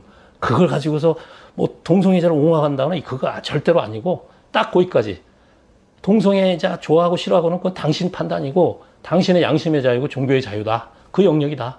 각자 믿는 바에 따라 믿으면 되는 건데, 그리고 그렇게 가르칠 수 있어요. 그리고 그거를 여기서 제한하고 있지 않아요, 이 법은. 대상에 삼고 있지 않기 때문에, 신앙 활동에 대해서는. 다만 어떤 뭐 찬성하든 반대하든 그걸 이유로 해서 차별하지 말라라는 것만 얘기하고 있는 거고요. 그렇게 된 이유는 가톨릭 교리서에도 나오는데, 동성애라는 게 자기 자의에 의해서 그렇게 됐다기보다는 타고날 때부터 그런 성향이 대부분이다. 그럼 그 사람들 어떻게 하냐? 자기가 결정한 것도 아니고 그렇게 타고났고, 유전자가 그렇게 돼서 그렇게 타고난 걸, 남자가 여자를 좋아하고 여자가 남자를 좋아하는 것도 우리의 본성으로 타고난 거예요. 근데 그렇지 않게 타고난 본성들이 있단 말이에요. 그런데 그러면 그 사람들은 숫자가 적죠. 굉장히 적어요. 그런데 거의 대다수 99.9%는 다 이성 간의 그 사랑을 말하고 있고 생각하고 가슴 뛰고 이러는데, 그런 시스템, 우리 사회 제도 안에서 그렇지 않은 사람들이 극히 0.몇 프로, 0.1% 있다 그러면 그 사람들이 겪는 그 고통이라는 거는 가만히 딴 사람들이 말 안 해도 힘들 거예요. 왜냐하면 나는 이거 별종이구나. 왜 나는 남들처럼 저렇게 못 살까? 부터 출발할 거라고 보여져요. 어려서부터. 그러면 그 사람들, 그래서 가만히 있어도 괴로운 사람들인데 거기다 대고 막 차별을 하거나 그러지 말라는 거죠. 딱 거기까지. 그러니까 물론 일부에서는 성적 뭐 방종 내지는 문란 때문에 그거는 이성애자도 아까 마찬가지라고 말씀드렸는데 성적 욕구를 이성에게 충족시키거나 동성에게 충족시키기 위해서 그 타고난 본성과 상관없이 행동하는 분들도 분명히 있어요. 그 부분들에 대한 지적은 그거는 동성애 이성애자에 대한 똑같은 지적이에요. 왜 상대방을 욕구의 대상으로만 쓰느냐. 똑같이 그건 뭐라고 해야 되는 거죠. 동성애자뿐 아니라 이성애자. 그렇지 않고 대부분의 동성애자들은 그냥 그렇게 타고나서 최소한 그 범위 내에서 그런 동성들과 정말 서로 인간답게 교류하면서 살고 싶다는 거니까. 그래서 그런 이유에서 이제 카톨릭 그 교리서에도 차별하면 안 된다. 이렇게 적혀 있는 거죠. 그러니까 이제 그 차별금지법이라는 게 헌법을 그대로 뺏겨온 거예요. 우리 헌법의 11조에 보면 모든 국민은 법 앞에 평등하다고 되어 있거든요. 그러면 이 모든 국민이라고 할 때 모든 애는 그 사람이 어떤 사람이든지 뭐 전과자이든 뭐 무슨 나쁜 놈이든 착한 사람이든 다 평등하다는 거예요. 모든 애. 그리고 거기에서 더 구체적으로 뭐라고 표현했냐면 헌법 11조가 성별, 종교, 사회적 신분에 의한 차별하지 마라. 그래서 세 가지를 들고 있거든요. 종교, 성별, 사회적 신분. 근데 차별금지법은 그걸 더 자세하게 나눠가지고 뭐 20, 30개를 더 붙였죠. 그래서 그걸 자세하게 나누면서 뭐 전과라든지 뭐 외국 민족성이라든지 쭉 나오다가 그 중에 하나가 이제 성적 지향이나 성별 정체성까지 들어가서 그거는 결국은 헌법에 나온 거를 세 가지 분야를 여러 가지 자세히 나눈 거에 불과한 거죠. 그 다음에 그렇게 그런 이유로 차별하지 말라고 헌법에 써 있고 그럼 어디서 차별하지 마느냐? 정치, 경제, 문화, 사회적 영역에서 차별하지 말라. 헌법에 그렇게 써 있어요. 근데 그 정치, 경제, 사회, 문화적 영역을 갖다가 차별금지법에서는 조금 더 구체화하고 좁혔어요. 그게 아까 말씀드린 고용, 그 다음에 재활용력 공급, 그 다음에 교육, 그 다음에 정부에서 하는 행정, 그 사법 시스템 제공. 그러니까 차별금지법은 이제 그 시정도 권고할 수 있고 안 들으면 처벌도 할 수 있고 그렇기 때문에 권리 제한적인 요소가 있거든요. 그렇기 때문에 헌법에서 말하듯이 정치, 경제, 사회, 문화적 모든 영역 이렇게 버리면 이게 좀 너무 심각해지거든요. 그러니까 딱 제한을 했죠. 어느 특정 분야만, 그 분야. 그래서 거기에는 종교 영역은 들어가 있지 않다는 거예요. 아까 말씀드린 대로. 그래서 헌법을 갖다가 그냥 반복한 것에 불과하고 구체화하고 오히려 더 막연하니까 남용의 우려가 없도록 이렇게 구체화시켜 놓은 거라는 거죠. 그분은 이런 부분을 얘기하시는 것 같아요. 그러니까 예를 들면 공적 영역에서 학교나 아니면 뭐 직장 이런 데서 야, 저 동성애자는 저건 죄인이고 나쁜 놈이야, 미친 놈이야 이렇게 욕을 하면 그런 말을 할 권리를 박탈해 간다. 그건 맞아요, 분명히. 그런데 교회 안에서 아니면 교회인끼리 모인 모임이나 연구하는 집단이나 자기들끼리 얘기하는 거, 뭐 불교 집단 안에서 그럼 얼마든지 그 교리를 얼마든지 얘기하고 가르치고 또 확신을 가지도록 교육시킬 수가 있어요. 그런데 일반 공공의 영역에서는 아까 말씀드린 대로 남을 갖다가 어떤 특정한 사회적 신분이나 성적 지향을 근거로 해서 욕하지 말라는 거예요. 근데 그거는 우리 형법에도 이미 있어요. 모욕죄 같은 거, 명예훼손죄 같은 거 다 있거든요. 그러니까 어떻게 보면 명예훼손이나 모욕죄로도 처벌할 수가 있는 영역인데 그거를 좀 더 분명히 해가지고 성적 지향이나 성별 정체성을 이유로 한 차별도 하면 안 되는 정도까지 우리 사회는 왔다. 외국은 뭐 동성혼 자기네 결혼까지도 인정해주고 있는데 그것까지는 아니라도 최소한 그걸 갖고 사람을 갖다가 그렇게 망신 주거나 모욕하거나 그러지 말라. 저는 그거를 권리의 제한이라고 보면 안 된다고 봐요. 왜냐하면 우리 헌법은 국민의 기본권을 보장하기 위해서 우리 헌법이 있고 국가의 존재 이유도 기본권을 보장하기 위한 거예요. 그런데 헌법에서 모든 권리가 모든 게 자유로운 게 아니고 권리가 쫙 써 있어요. 자유권, 뭐 무슨 생존권, 무슨 참정권 쫙 써 있는데 그거 다 보장이 되죠. 재산권은 권리가 아니고 제도로 보장하는 거거든요. 근데 그렇게 써 있지만 단 그 기본권 이런 것들이 국가 안전이나 사회 질서나 공공복리를 위해서는 제한을 할 수 있어요. 그건 무슨 말이냐면 모든 사람들이 다 자기 마음대로 나는 그 동성애자들은 도저히 받아들일 수가 없어. 그러니까 나는 그냥 이거 공공의 장소에서 학교나 뭐 직장 이런 데서도 난 걔네들 욕할 수밖에 없어. 라고 얘기하는 건 우리 헌법이 허용하고 있지 않다는 거예요. 왜냐하면 그건 사회 질서 공공복리상 각자 그렇게 자기 생각대로 상대방을 공격하기 시작하면 그걸 그 반대로 생각하는 사람들이 또 자기를 공격하면 우리 사회가 어떻게 되겠습니까? 그러니까 자유나 뭐 각종 권리에는 기본적인 그 공동체 생활이고 각각 다 이 사상이나 종교나 뭐 생각이 전부 다른 사람들이 같은 사회를 모여 살기 때문에 최소한 네 거는 다 보장해줘. 그렇지만 남의 권리를 침해하는 건 안 된다라는 게 헌법의 정신이에요. 그게 사회 질서, 뭐 공공복리, 뭐 국가 안전 보장 이런 거거든요. 그러면 서로 싸움 안 하고 잘 지내려면 남의 영역은 침범하면 안 된다라는 게 헌법에 딱 써 있어요. 그러니까 모든 권리가 모두게 보장되면 우리나라 사회는 전쟁이에요. 그러니까 남의 권리는 침해하지 않는 범위 내에서 당신의 권리는 최대한 보장해 준다라는 게 헌법의 정신이고요. 그래서 그 정신에 비춰보면 자기하고 생각이 다르다고 그래서 그 사람을 공공의 장소에서 막 모욕 주고 욕하고 아니면 차별 대우하고 승진도 안 시켜주고 뽑지도 않는다? 그거는 우리 사회가 지옥이 되는 거죠. 그러면 정반대로 그래서 보통 우리가 이제 뭐 공산주의를 많이 비판했지만 공산주의를 비판하는 가장 큰 논거는 거기는 계급이 노동자 계급이 밖에 없어요. 노동자 계급이 모든 사회의 주인이 돼야 돼요.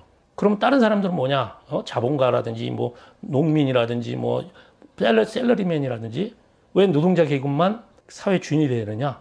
그거는 특정 사고나 특정 계층의 이익을 갖다가 전 사회에다 강요하는 거거든요. 그래서 싫다고 보통 많이들 얘기하는데 그거 똑같은 거예요. 반대로 내가 믿는 종교, 그럼 불교 신자가 나는 기독교가 정말 싫어. 또는 기독교 신자가 난 불교가 정말 싫어. 그거는 본인이 그렇게 생각해요. 그래서 종교의 자유, 양심의 자유는 남에게 해를 끼치지 않는 범위 내에서 자기네들끼리 모여서 혹은 자기 마음속에서 자기가 쓰는 책에서 이런 데서 그걸 갖다 주장하는 건 좋은데 그거를 공공의 영역으로 넘어가서 다양한 집단들이 모여서 하는 그 사회에 들어가서 자기의 주장이나 사상이나 그 교리를 갖다가 근거로 해서 상대방을 공격하지 말라는 거예요. 그러니까 이거는 정확하게 우리 헌법 정신에 부합하는 거기 때문에 모든 권리를 제한한다? 권리를 제한하지 않으면 전쟁이에요, 이 사회는. 그런 이제 방송 토론에 나가서 동성애 어떻게 볼 것인가 뭐 이런 토론회를 열 수 있어요, 그죠? 그래야지 민주주의죠, 그죠? 그럼 거기 나가서 얘기하는 거예요. 그런데 나는 동성애가 우리 교리상 적합하지 않다고 생각한다. 그거 얼마든지 얘기할 수 있어요. 그런데 그게 넘어가서 모욕이나 편견으로 가서 법에 그렇게 써 있거든요. 편견 뭐 이런 거. 그러니까 자기의 생각을 얘기하는 걸 넘어서서 그 사람을 비판하고 다른 사람으로 하여금 저 사람이 나쁜 사람이라고 편견을 가지도록 유도하는 행위. 그런 건 하면 안 된다는 거예요. 그러면 동성애를 옹호하는 사람 또 나와서 반박하겠죠. 내가 그렇게 생겨먹고 싶게 생겨났냐? 나는 타고나 보니까 그렇더라. 그러면서 반대로 너는 나쁜 놈이야. 왜 우리 같은 사람을 괴롭혀? 그리고 저 사람을 공격하기 시작하면 동성애를 죄라고 생각하는 사람은 나쁜 사람들이라고 하는 편견을 또 심어주는 게 되는 거예요. 그런 얘기도 하면 안 되는 거예요. 토론 얼마든지 좋고 민주주의는 그 토론에서 발전하는 건 맞아요. 그런데 그 토론에 있어서 편견을 가지게 하거나 타인으로 하여금 모욕을 주는 행위를 하면 안 된다는 거예요. 각자 그게 민주주의의 원리인데 그게 이제 방어적 민주주의라고 그래서요. 독일에서 바이마르 공화국 때 굉장히 그 민주주의의 폭 굉장히 넓게 허용해줬어요. 그래서 그 바이마르 공화국에서부터 탄생한 게 히틀러 정권이거든요. 히틀러 정권이 엄청나게 이제 자기네 국민과 유대민족을 핍박하고 2차 대전으로 망하고 나서 독일법 생기면서 그때 그 상대적 민주주의, 방어적 민주주의라는 개념이 나왔는데 방어적 민주주의라는 건 뭐냐면 민주주의는 모든 걸 허용해요. 그런데 딱 하나 허용 안 하는 게 있어요.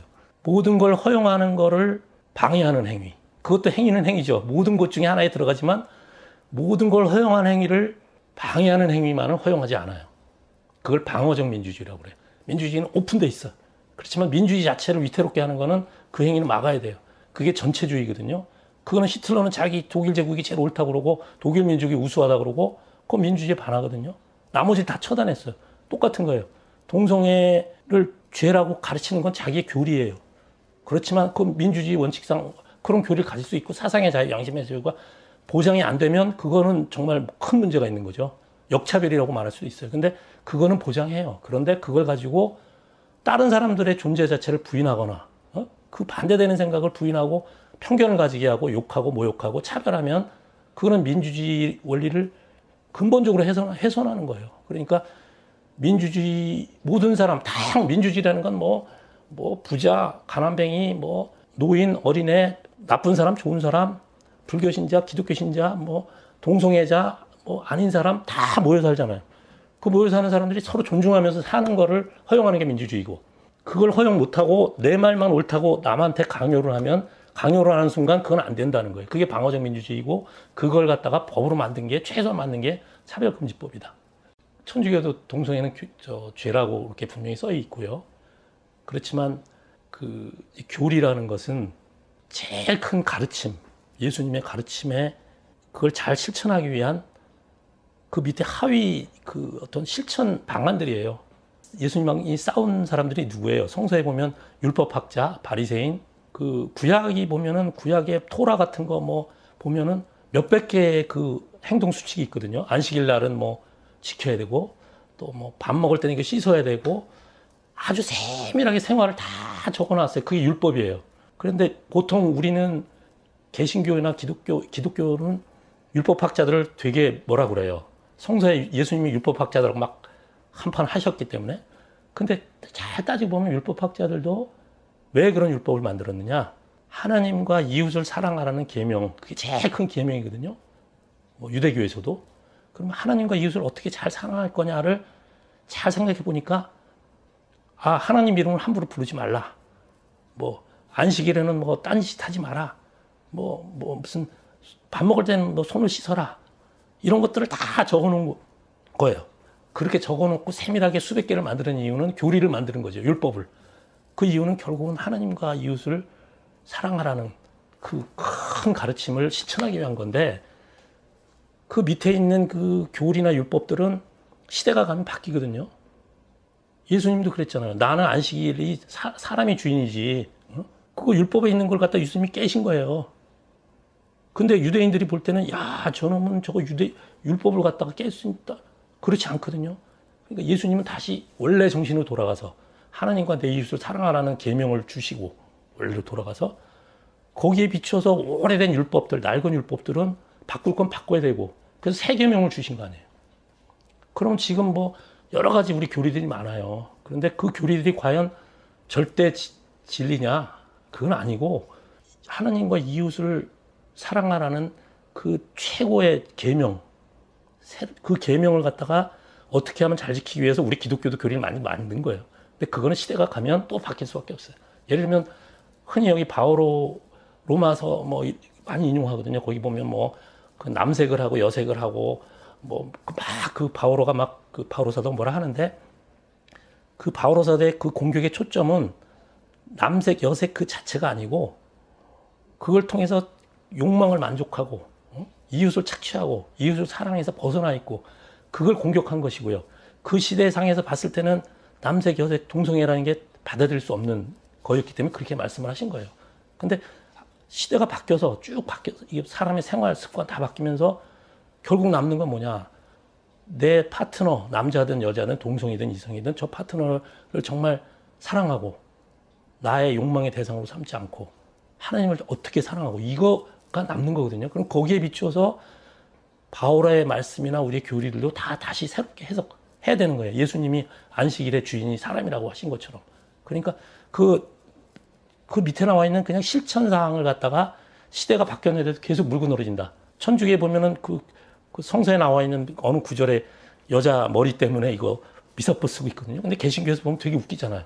시대가 바뀌었는데 이거 왜 머리를 가려? 그때는 그 시대는 여자를 독립된 인격으로 잘 취급을 안 했어요. 그랬기 때문에 이걸 가려야 되고, 그 다음에 토마스 아퀴나스나 아우구스티누스 같은 성인들은 노예제도를 옹호했어요. 그분들이 했다고 해서 그게 다 옳은 건 아니거든요. 시대가 바뀌면 노예제도 지금 옹호하면 큰일 나잖아요. 그러니까 교리나 뭐 이런 것들의 결국 근원은 이웃과 하나님을 어떻게 사랑할 것이냐. 그럼 이 조항들이, 이 교리가 거기에 맞느냐 안 맞느냐를 새롭게 해석을 해야 된다고 보고요. 그 해석을 하지 않으면 죽은 신앙이 되고, 거꾸로 처음에는 출발은 하나님과 이웃을 향한 사랑에서 출발한 게 교리인데 그 교리에 집착하다 보니까 이웃을 미워하고 하나님을 배반하고 이런 현상들이 결과적으로 오게 되는 거예요. 지금 그런 현상들이 나타날까 봐 걱정이 되는 거예요, 저도. 그러니까 그러면 동성애자들을 이제 정말 막 차별하고 막 그 죄인시하고 사갈시하고 그렇게 되면 그분들은 하나님의 자녀가 아닌가요? 그분들도 하나님의 자녀거든요. 성향이 다만 본성이 그렇게 타고날 때부터 그랬기 때문에. 그러면 더 큰 계명은 사랑이기 때문에 사랑에 벗어나는 교리나 이런 것들은 우리가 자꾸 재해석하고 자꾸 새롭게 우리가 생각해보고 고민해봐야 되고 그래야 된다. 저는 이제 그런 생각. 차별이라는 현상은 한 개인의 인격을 무시하고 배제해버리는 그런 행위거든요.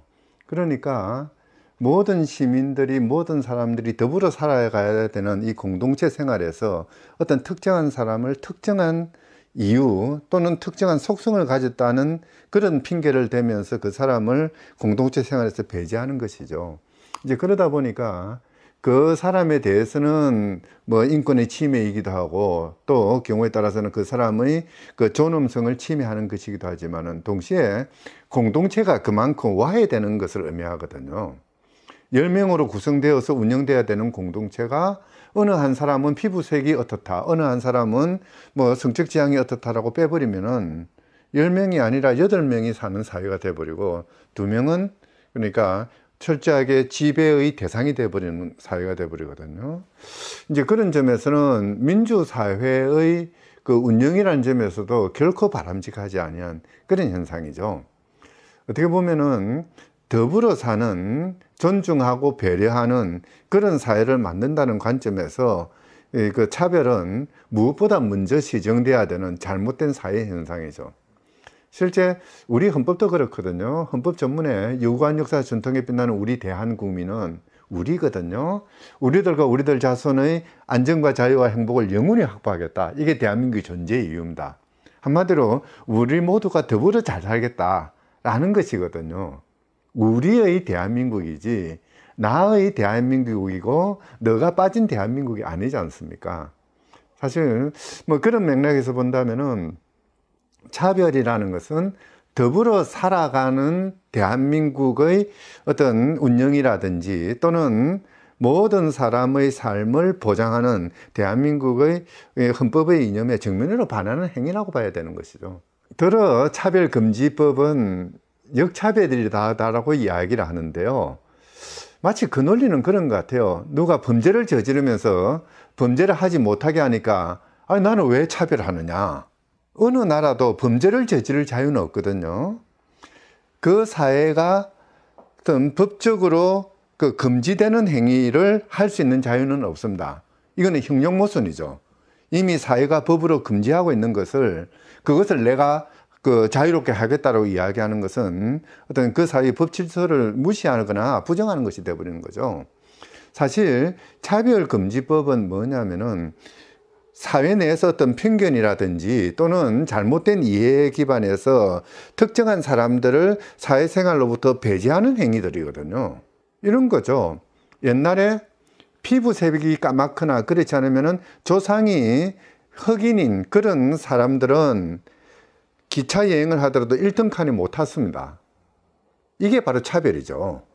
그랬을 때 차별금지법은 그 사람들을 1등 칸에서 배제할 것이 아니라 그 사람도 1등 칸을 같이 타고 갈 수 있도록 해라 라고 요구하는 것이죠. 그런데 그런 그 법을 두고 나는 흑인들을 내 차에 태우기 싫은데 1등 칸에 태우기 싫은데 태워라. 이거 역차별 아니냐 라고 주장하는 거죠. 이거는 너무나 잘못된 논리입니다.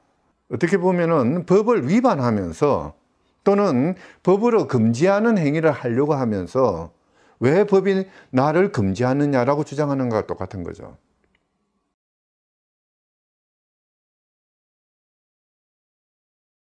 만약에 제가 그분 보고 당신은 정말 헌법을 모르는 사람이네요 라고 이야기를 하면은 되게 기분 나빠하실 거예요. 명예훼손이라고 저를 고발할지도 모르겠어요. 바로 표현의 자유라는 것은 그런 점에서 한계가 있는 것이거든요. 제가 아무리 어떤 생각을 한다 하더라도 저는 그분의 어떤 인격이나 또는 그분의 어떤 능력에 대해서 폄하하는 발언을 해서는 안 되지 않습니까? 형법에서 그걸 못하게 하고 있고 민법에서 그런 발언을 했을 때는 손해배상하게 만들어 놨거든요. 법으로 금지되고 있습니다.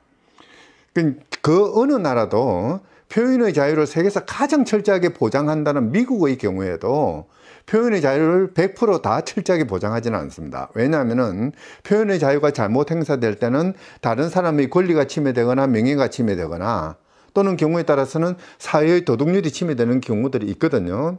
그래서 표현의 자유에 대해서는 일정한 한계를 설정해 두고 그 한계를 법률로서 그리고 명확한 규정으로서 만들어 두라라고 요구를 하고 있는 것이죠. 이 차별금지법 같은 경우도 마찬가지인데요. 그러니까 당신이 무슨 말을 해도 좋지만은 그러나 그 말의 결과로 또는 그 말의 내용에 의해서 어떤 사람이 자기 생활이 부정당하거나 또는 공동체의 어떤 소속감이 박탈당하거나 또는 그 사람의 정체성이 부정되는 그런 발언은 삼가하라라는 게 차별금지법이죠. 그리고 실제 엄밀히 본다면은 차별금지법은 개인이 그런 발언을 하는 것을 그 자체에 막지 않습니다. 실제 차별금지법이 막는 것은 차별금지 영역이 있습니다.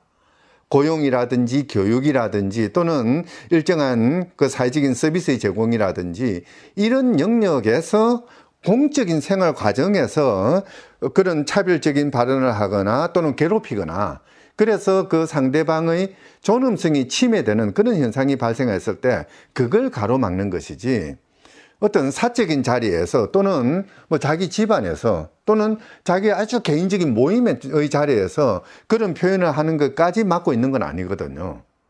그러니까 어떻게 보면은 이 차별금지법은 나의 표현의 자유를 침해하는 게 아니냐라고 이야기하는 것은 한편에서는 표현의 자유에 대한 헌법적인 그 이론틀을 제대로 이해하고 있지 못하거나 또는 차별금지 법안을 제대로 읽지 않았다는 자기 고백이라고 해야 될 것 같아요. 차별금지법은 교회를 탄압하는 게 아니라 일부 교회가 차별금지법을 탄압하고 있는 거죠. 차별금지법은 신앙 공동체의 생활에 대해서 그 어떠한 관여도 하지 않습니다. 신앙 공동체가 구성이 되고 그 속에서 자신들의 어떤 신앙에 관한 생각들이나 이해들을 나누고 또 그것을 확산시키고 하는 것, 이걸 차별금지법이 막고 있는 건 아니죠. 다만 그러한 신앙 공동체가 그 공동체에 속하지 않는 다른 사람을 힐난하면서 그 다른 사람이 스스로의 생활을 하지 못하게 가로막고 났을 때, 특히 고용이라든지 또는 교육이라든지 이런 영역에서 그 다른 사람이 정당하게 차지해야 되는 부분들을 하지 못하게 가로막고 나서는 그걸 금지하는 것이거든요. 그러니까 신앙 공동체 내부에서 일어나는 일에 대해서는 사실 이거는 국가법이 들어갈 영역도 아니고요. 더더군다나 차별금지법 같은 일종의 좀 느슨한 약간 그 소프트로라고 이야기할 수 있는 부분이거든요. 연성의 법입니다. 이 연성의 법이 관여할 수 있는 사안은 아닌 것이죠.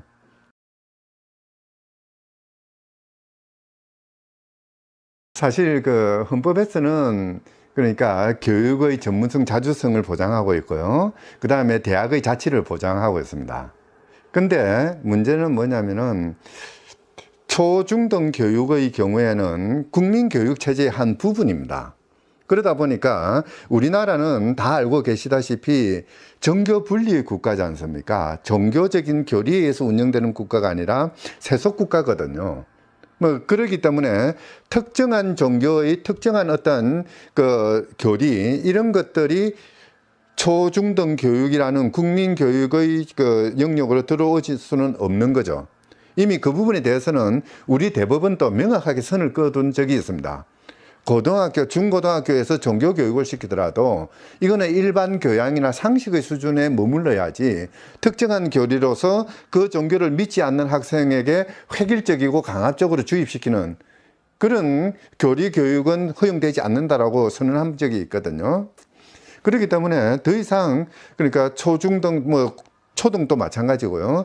그런 교육 과정에서 국민교육체제 안에서 특정한 교리를 교수하거나 가르칠 자유, 그거는 우리 헌법에서는 존재하지 않는 자유입니다. 그걸 주장해서는 안 되는 것이고요. 대학의 경우도 마찬가지입니다. 대학은 그러니까 학술을 전수하는 공간입니다. 진리를 전수하는 공간이죠.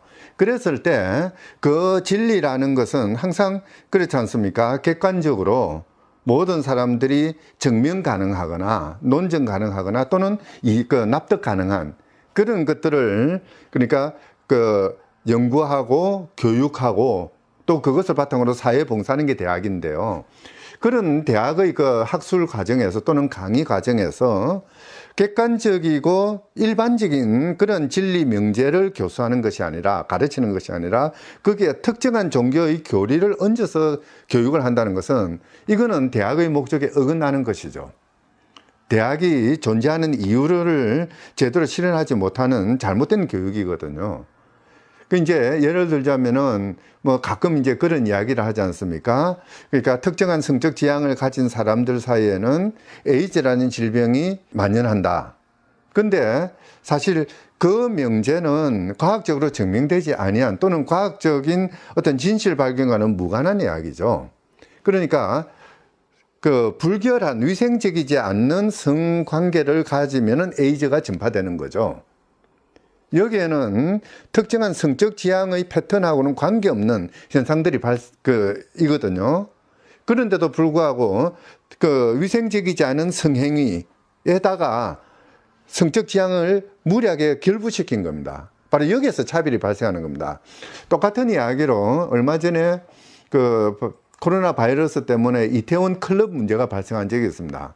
이태원 클럽에서 코로나가 발생했고 전파되었다. 라고 이야기하면 충분한 것을, 그게 이제 진실이죠. 거기에 이제 어떤 특정한 성적 지향을 갖다 붙이는 거죠. 요거는 왜곡입니다. 차별금지법이 금지하고자 하는 왜곡인 것이죠. 이제 바로 이제 그런 점에서 본다면은 대학에서 연구하고 전수돼야 되는 진리라는 것이 과연 무엇이냐, 이걸 한번 고민할 필요가 있는 것이고요. 또 하나 경우에 따라서는 특정한 성적 지향이나 성별 정체성에 따라서 다른 판단을 해야 될 경우도 있을 겁니다. 그러니까 예를 들자면은 사회 계층별로 성적 지향이 어떻게 분포되어 있는가, 이런 걸 연구할 필요도 있는데요. 사실 그런 어떤 학술적인 또는 진리 발견의 목적에 필요한 범위 내에서 성적 지향이나 특정한 성별 등의 사유들을 변인으로 삼아가지고 조사를 하고 연구를 하는 거, 이거는 차별금지법에서 인정하고 있는 합리적인 차별이죠. 그 어떠한 의미에서도 그러니까 사회적으로 잘못된 것이라고 할 수 없는 정당한 그런 차별인 것이거든요. 사실 우리 헌법은 또는 우리 차별금지법이나 우리 법제는 그러니까 차별이라고 이야기되는 것보다 정확하게 이야기를 하지만 다르게 취급하는 거죠. 이 다르게 취급하는 걸 모두를 차별로 금지하고 있는 건 아닙니다. 다르게 취급하더라도 배고픈 사람에게는 밥을 주고 추운 사람에게는 옷을 주는 것은 다르게 취급하지만은 정당한 다름이죠. 그죠? 이런 것들은 언제든지 권유되고 그것은 타당하고 법적으로 올바르다고 이야기를 하죠. 그런데 합리적인 근거 없이 밑도 끝도 없이 당신은 남자이기 때문에 우리 직장에 들어오면 안 돼. 또는 당신은 혼인을 했으니까 우리 직장 그만둬. 이거는 직장 생활하고 남녀 또는 혼인 여부는 전혀 관계없는 건데 이것을 결부시킴으로써 불이익을 주는 것이거든요. 바로 그런 것들을 금지하고 있는 겁니다. 제일 중요한 것은 내가 어떤 것을 할 수 있느냐 없느냐, 또는 어떤 교육을 할 수 있느냐, 또는 연구나 또는 표현을 할 수 있느냐, 그게 중요한 것이 아니라 그런 표현에 이르게 되는 과정이 정당하냐, 어떤 설명할 수 있고 다른 사람을 납득시킬 수 있는 그런 식으로 다르게 취급하느냐, 아니면은 어느 누구도 이해하지 못하는 제대로 된 잣대도 없이 자기 기분 내키는 대로 줬다가 뺏었다가 하는 이런 것이냐, 요거는 지금 엄밀하게 구분할 필요가 있죠. 그리고 그동안 우리나라 뭐 법원은 물론이고요. 헌법재판소 또는 국가인권위원회, 뭐 하다못해 서울시 인권침해구제위원회조차도 그런 차별을 판단하기 위해서 객관적이고 중립적이고 아주 명확한 이런 기준들을 만들고 있거든요. 너무나 치밀하게 정교하게 정당한 차별이냐 부당한 잘못된 차별이냐 구별할 수 있는 틀을 만들어 두고 있음에도 불구하고 밑도 끝도 없이 우리가 이거 못하게 하는 거는 이거는 차별금지법 때문이고 따라서 차별금지법은 나쁜 법이야. 뭐 이런 식으로 이야기하는 것은 그거는 너무나 무책임한 발언이죠. 우리 법제가 그동안 이루어놓은 또는 우리 사회가 그동안 합의를 해놓은 여러 가지 기준들이 있지 않습니까? 뭐 불쌍한 사람은 도와줘야 되고 이것도 차별이거든요. 어떻게 보면은. 또는 여유 있는 사람은 조금 더 많이 내놓아야 되고 이런 뭐 사회 정의라든지 무엇이 옳고 그름이라든지 이런 것들을 우리 사회가 그동안 수많은 시행착오를 겪어가면서 의견을 수렴해놓은 합의해놓은 그 어떤 것들이 있는데 그 모든 것들을 부정하고 자기들이 원하는 발언, 자기들이 원하는 표현 또는 자기들이 원하는 교육을 못한다. 그러니까 그것은 잘못된 것이다. 라고 이야기하는 것은 어떻게 보면 일종의 그것은 독재자, 전제적인 그런 발언이라고 해야 될 겁니다. 통상 이제 헌법적인 가치와 어떤 교회 또는 어떤 특정한 교파의 가치가 충돌한다라고 이야기를 하는데요. 충돌하지 않습니다. 헌법은 그 종파나 그 교회 또는 그 신앙 공동체가 어떤 교리를 가지고 있고 어떤 믿음을 실천하며 어떤 생활하는지 관여하지 않습니다. A라는 교파가 또는 신앙 공동체가 갑이라는 형태의 생활을 하는 것 또는 B라는 교파가 전혀 다른 생활을 하는 것, 헌법은 그것을 객관적이고 그냥 일반적으로만 규율하고 있을 뿐이지 당신은 어떻기 때문에 어떻게 하라고 이야기하지는 않거든요. 이제 어떻게 보면은 그걸 우리는 사적 자치라고 그러죠. 개인 생활 영역은 개인에게 맡겨둡니다. 법은 그 부분은 방임을 하고 있는 거죠. 관여하지 않습니다.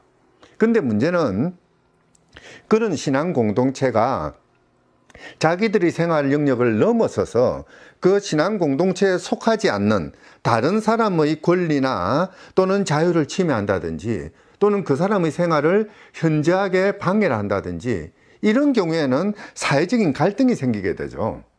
한 신앙 공동체와 그에 속하지 않는 다른 사람의 생활 사이에 갈등이 생기고 분쟁이 생기게 되면은 이때 비로소 법은 개입을 하는 거거든요. 그리고 이제 그 개입하는 법의 최고법의 자리 차지하고 있는 게 헌법이고요.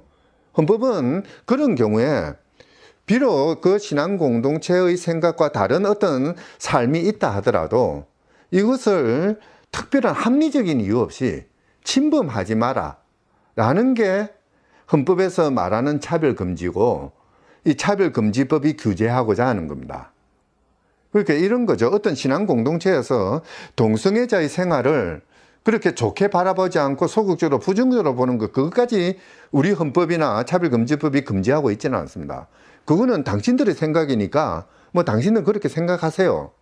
그러나 문제는 뭐냐면은 어떤 뭐 교육 기회라든지 또는 뭐 대학이라든지 무슨 회사라든지 여기에서 교육을 실시하면서 또는 사람을 채용하면서 이 신앙 공동체의 일원이 뭐 무슨 회사나 무슨 대학의 어떤 한 구성원이 돼 가지고 이 사람이 들어오는 것을 가로막는다.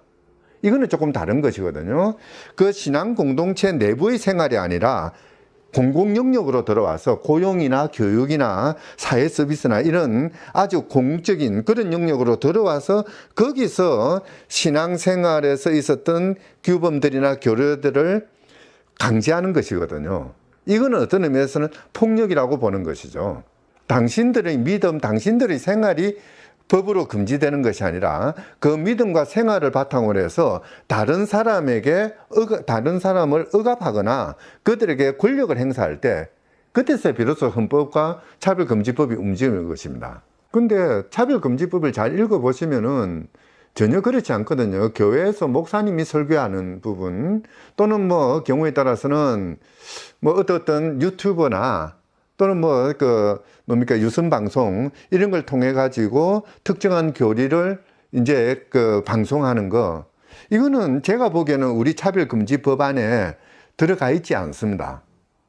우리 차별금지법은요, 고용이라는, 그러니까 노동이 일어나는 현장, 그리고 정규의 교육이 일어나는 현장, 그러니까 국가의 인가를 받아서 학교라는 명칭을 가지고 이루어지는 그 교육 공간, 그리고 이제 특정한 사회 서비스, 정보 서비스나 방송 서비스나 이런 것들이 제공되고 이용하는 과정에서 차별이 일어나지 말 것을 이야기하고 있는 것이지, 그것과 무관하게 이루어지는 교회 또는 신앙 공동체 이 안에서 어떤 교육이 일어나거나 또는 교리 연구를 하고 그 내용들을 실천하고 하는 그것에는 아무런 관여를 하지 않고 있는 거죠. 이제 인가받은 학교의 경우에는 이거는 두 가지 측면입니다. 국가의 도움을 받기 때문에 국가기관으로 의제됩니다. 헌법적으로는. 뿐만 아니라 그 인가받은 학교에서 이루어지는 것은 국민교육체제 속의 한 부분이거든요.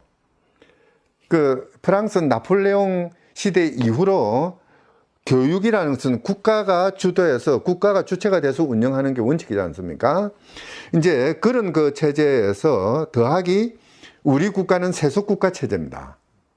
그렇기 때문에 그러니까 국가의 운영과 종교는 철저하게 분리돼야 되는 거죠. 국가가 어느 특정 종교의 교리를 지원하거나 그것이 교육 현장에서 획일적으로 일방적으로 이루어지는 것을 방치해서도 안 되는 거죠. 바로 그 때문에 우리는 정규의 학교에 가가지고 우리의 교리를 학생들에게 가르치겠다, 이거는 허용되지 않습니다. 우리 대부분도 그건 안 된다고 분명히 못 박아뒀고요. 다만 이제 이런 건 있죠. 그러니까 우리 종파의 교리는 이러이러한데 다른 종파에서는 이렇게 이야기하고 또 불교에서는 이렇게 이야기하니까 여러분들은 그런 것들을 잘 가려서 제대로 된 좋은 신앙심을 가져야 된다, 이런 정도는 이야기가 가능하죠. 근데 그 모든 걸 다 제껴두고 우리 종파의 어떤 교리만 여러분들은 공부해라고 하면 안 되는 거거든요. 적어도 요거는 종교 분리에서 나오는, 국가는 모든 종교에 있어서 중립적이어야 되는 것이죠. 이제 그런 식으로 이야기를 하자면은 역으로 어떤 국가 시설인 학교 기관 또는 국가의 기능을 대행하는 학교 안에서 다른 종교가 들어와 가지고 이제 기독교 일부 종파 이야기는 말도 안 되라고 이야기하는 것도 허용하는 식이 돼버리거든요. 이렇게 돼버리면은, 그러니까 우리 학생들은 사실 보면은 특히 대한민국의 경우에는 학교 선택권이 그렇게 많지 않지 않습니까? 그러니까 불교도도 미션 스쿨에 들어갈 수도 있고요. 그 역의 경우도 있을 수 있고, 이런 경우에 그러니까 학생들에게 잘못된 믿음, 잘못된 신앙을 불러일으킬 가능성이 너무나 커지는 것이죠. 그리고 그 과정에서 교육의 목적은 제대로 실현되지 못할 뿐 아니라 국민교육이라는 상당히 오랜 기간 걸쳐서 우리가 쌓아온 이 체제 자체가 붕괴될 가능성도 있는 것이죠. 차별금지법이 시행되면은 일부에서는 동성관계를 허용함으로써 일부 다처제, 다부 일처제 또는 자폰, 난혼이라고 그러죠. 그런 것까지 용인하지 않느냐라고 이야기를 하는데요. 이거는 참 잘못된 주장인데요. 사실 지금 현재의 수준에서도 그런 관계들을 규율하는 법은 존재하지 않습니다. 동성애를 규제하는 법은 군형법에 이제 이 군대의 기강을 위해서 이제 아주 이거는 특수사회적 군대라는 특수사회의 규범으로서 남아있고, 그것도 지금 위헌 논의가 지금 아주 심각하게 제기되고 있는데요. 그 외 영역에서는 규율하는 법이 없고요. 뿐만 아니라 어떤 한 성이 다른 사람 몇 명과 같이 동시에 교제를 하는 것을 금지하고 있는 법도 없지 않습니까? 그렇기 때문에 차별금지법이 만들어진다고 해서 특별히 어떻게 달라지는 건 전혀 존재하지 않죠. 그게 이제 하나 오해고요. 또 다른 오해는 혼인제도, 가족제도는 이건 제도입니다. 국가적으로, 그러니까 국가법의 그 특별한 보호에 해당되는 영역을 규정한 것이고요. 성별 정체성 또는 뭡니까? 그 성적 지향이라는 것은 이것은 우리의 살아가는 생활 영역이거든요. 국가의 법이 정하고 있는 국가가 공식적으로 인정하는 영역과 우리가 살아가는 영역은 다른 영역이죠. 그러니까 혼인제도 같은 경우에는 적어도 전 세계 민주국가의 경우에는 혼인의 그 개념을 두 사람 간의 영속적인 결합관계로 보고 있거든요. 그러니까 우리 차별금지법이 만들어진다고 하더라도 우리 혼인법제가 갑자기 그 기본적인 세계적인 어떤 그 공통의 그 개념들, 인식들을 벗어나서 그래? 그러면은 뭐 일부 다처제도 인정해 줄게 또는 뭐도 인정해 줄게 이렇게 갈 이유가 없는 것이죠. 이거는 혼인제도, 가족제도라는 것은 그 사회의 전통과 인류 공통의 어떠한 지향성이 결합되어 있는 것이거든요. 국가라고 해서 함부로 바뀌는 것이 아니고 또 어떤 법이 만들어진다고 해서 그것이 영향을 받는 것도 아니죠. 그리고 또 이제 일부에서는 뭐 동성애라는 행위와 동성애자는 구분해야 된다. 그래서 동성애자를 차별하는 것이 아니라 동성애라는 행위를 차별하는 것이다. 뭐 그러면서 이제 하는 이야기가 법이 마약 복용자를 차별하느냐 아니지 않느냐, 마약 복용이라는 행위를 차별하는 게 아니냐, 그렇게 이야기를 하는데요. 참 위험하고도 잘못된 발언입니다. 마약을 복용하는 사람은 그 마약 복용 행위를 자기의 정체성과 직결시키지는 않거든요. 자기의 존재 이유 또는 자기의 존재 가치를 마약에다 두지를 않습니다. 그런데 동성애자는, 이 사람들은 동성애라는 행위가 자기 존재 이유죠. 자기의 존재 그 자체고 자기가 살아가는 가치의 중심 영역에 들어가 있는 것이거든요. 그러니까 동성애자와 동성애라는 행위는 분리 불가능한 것입니다. 서로가 있기에 서로가 존재하는 것이거든요. 마치 도둑질하는 것과 도둑질하는 사람이 분리될 수 있는 것처럼 그렇게 개념 구성해서는 안 되는 것이죠. 뭐 어떻게 보면은 차별금지법이라는 것은 사람을 차별하지 말자는 것이거든요. 그러니까 이제 일부에서는 그래 우리가 뭐 동성애자를 차별하자고 그랬냐, 동성애자는 차별 안 해도 돼, 동성애만 차별하면 돼, 이거는 논리적으로 성립할 수 없는 이야기를 하고 있는 거죠.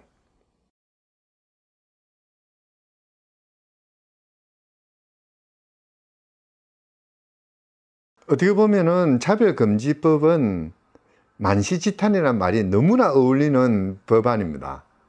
이미 우리 사회가 지금 어떻게 보면 우리 사회는 이 혐오 표현들이 너무나 많이 돌아다니는 그런 시대, 또는 경우에 따라서는 조금 다른 측면이긴 합니다만은 진영으로 쪼개져 가지고 극단적인 대립이 벌어지는 시대잖아요.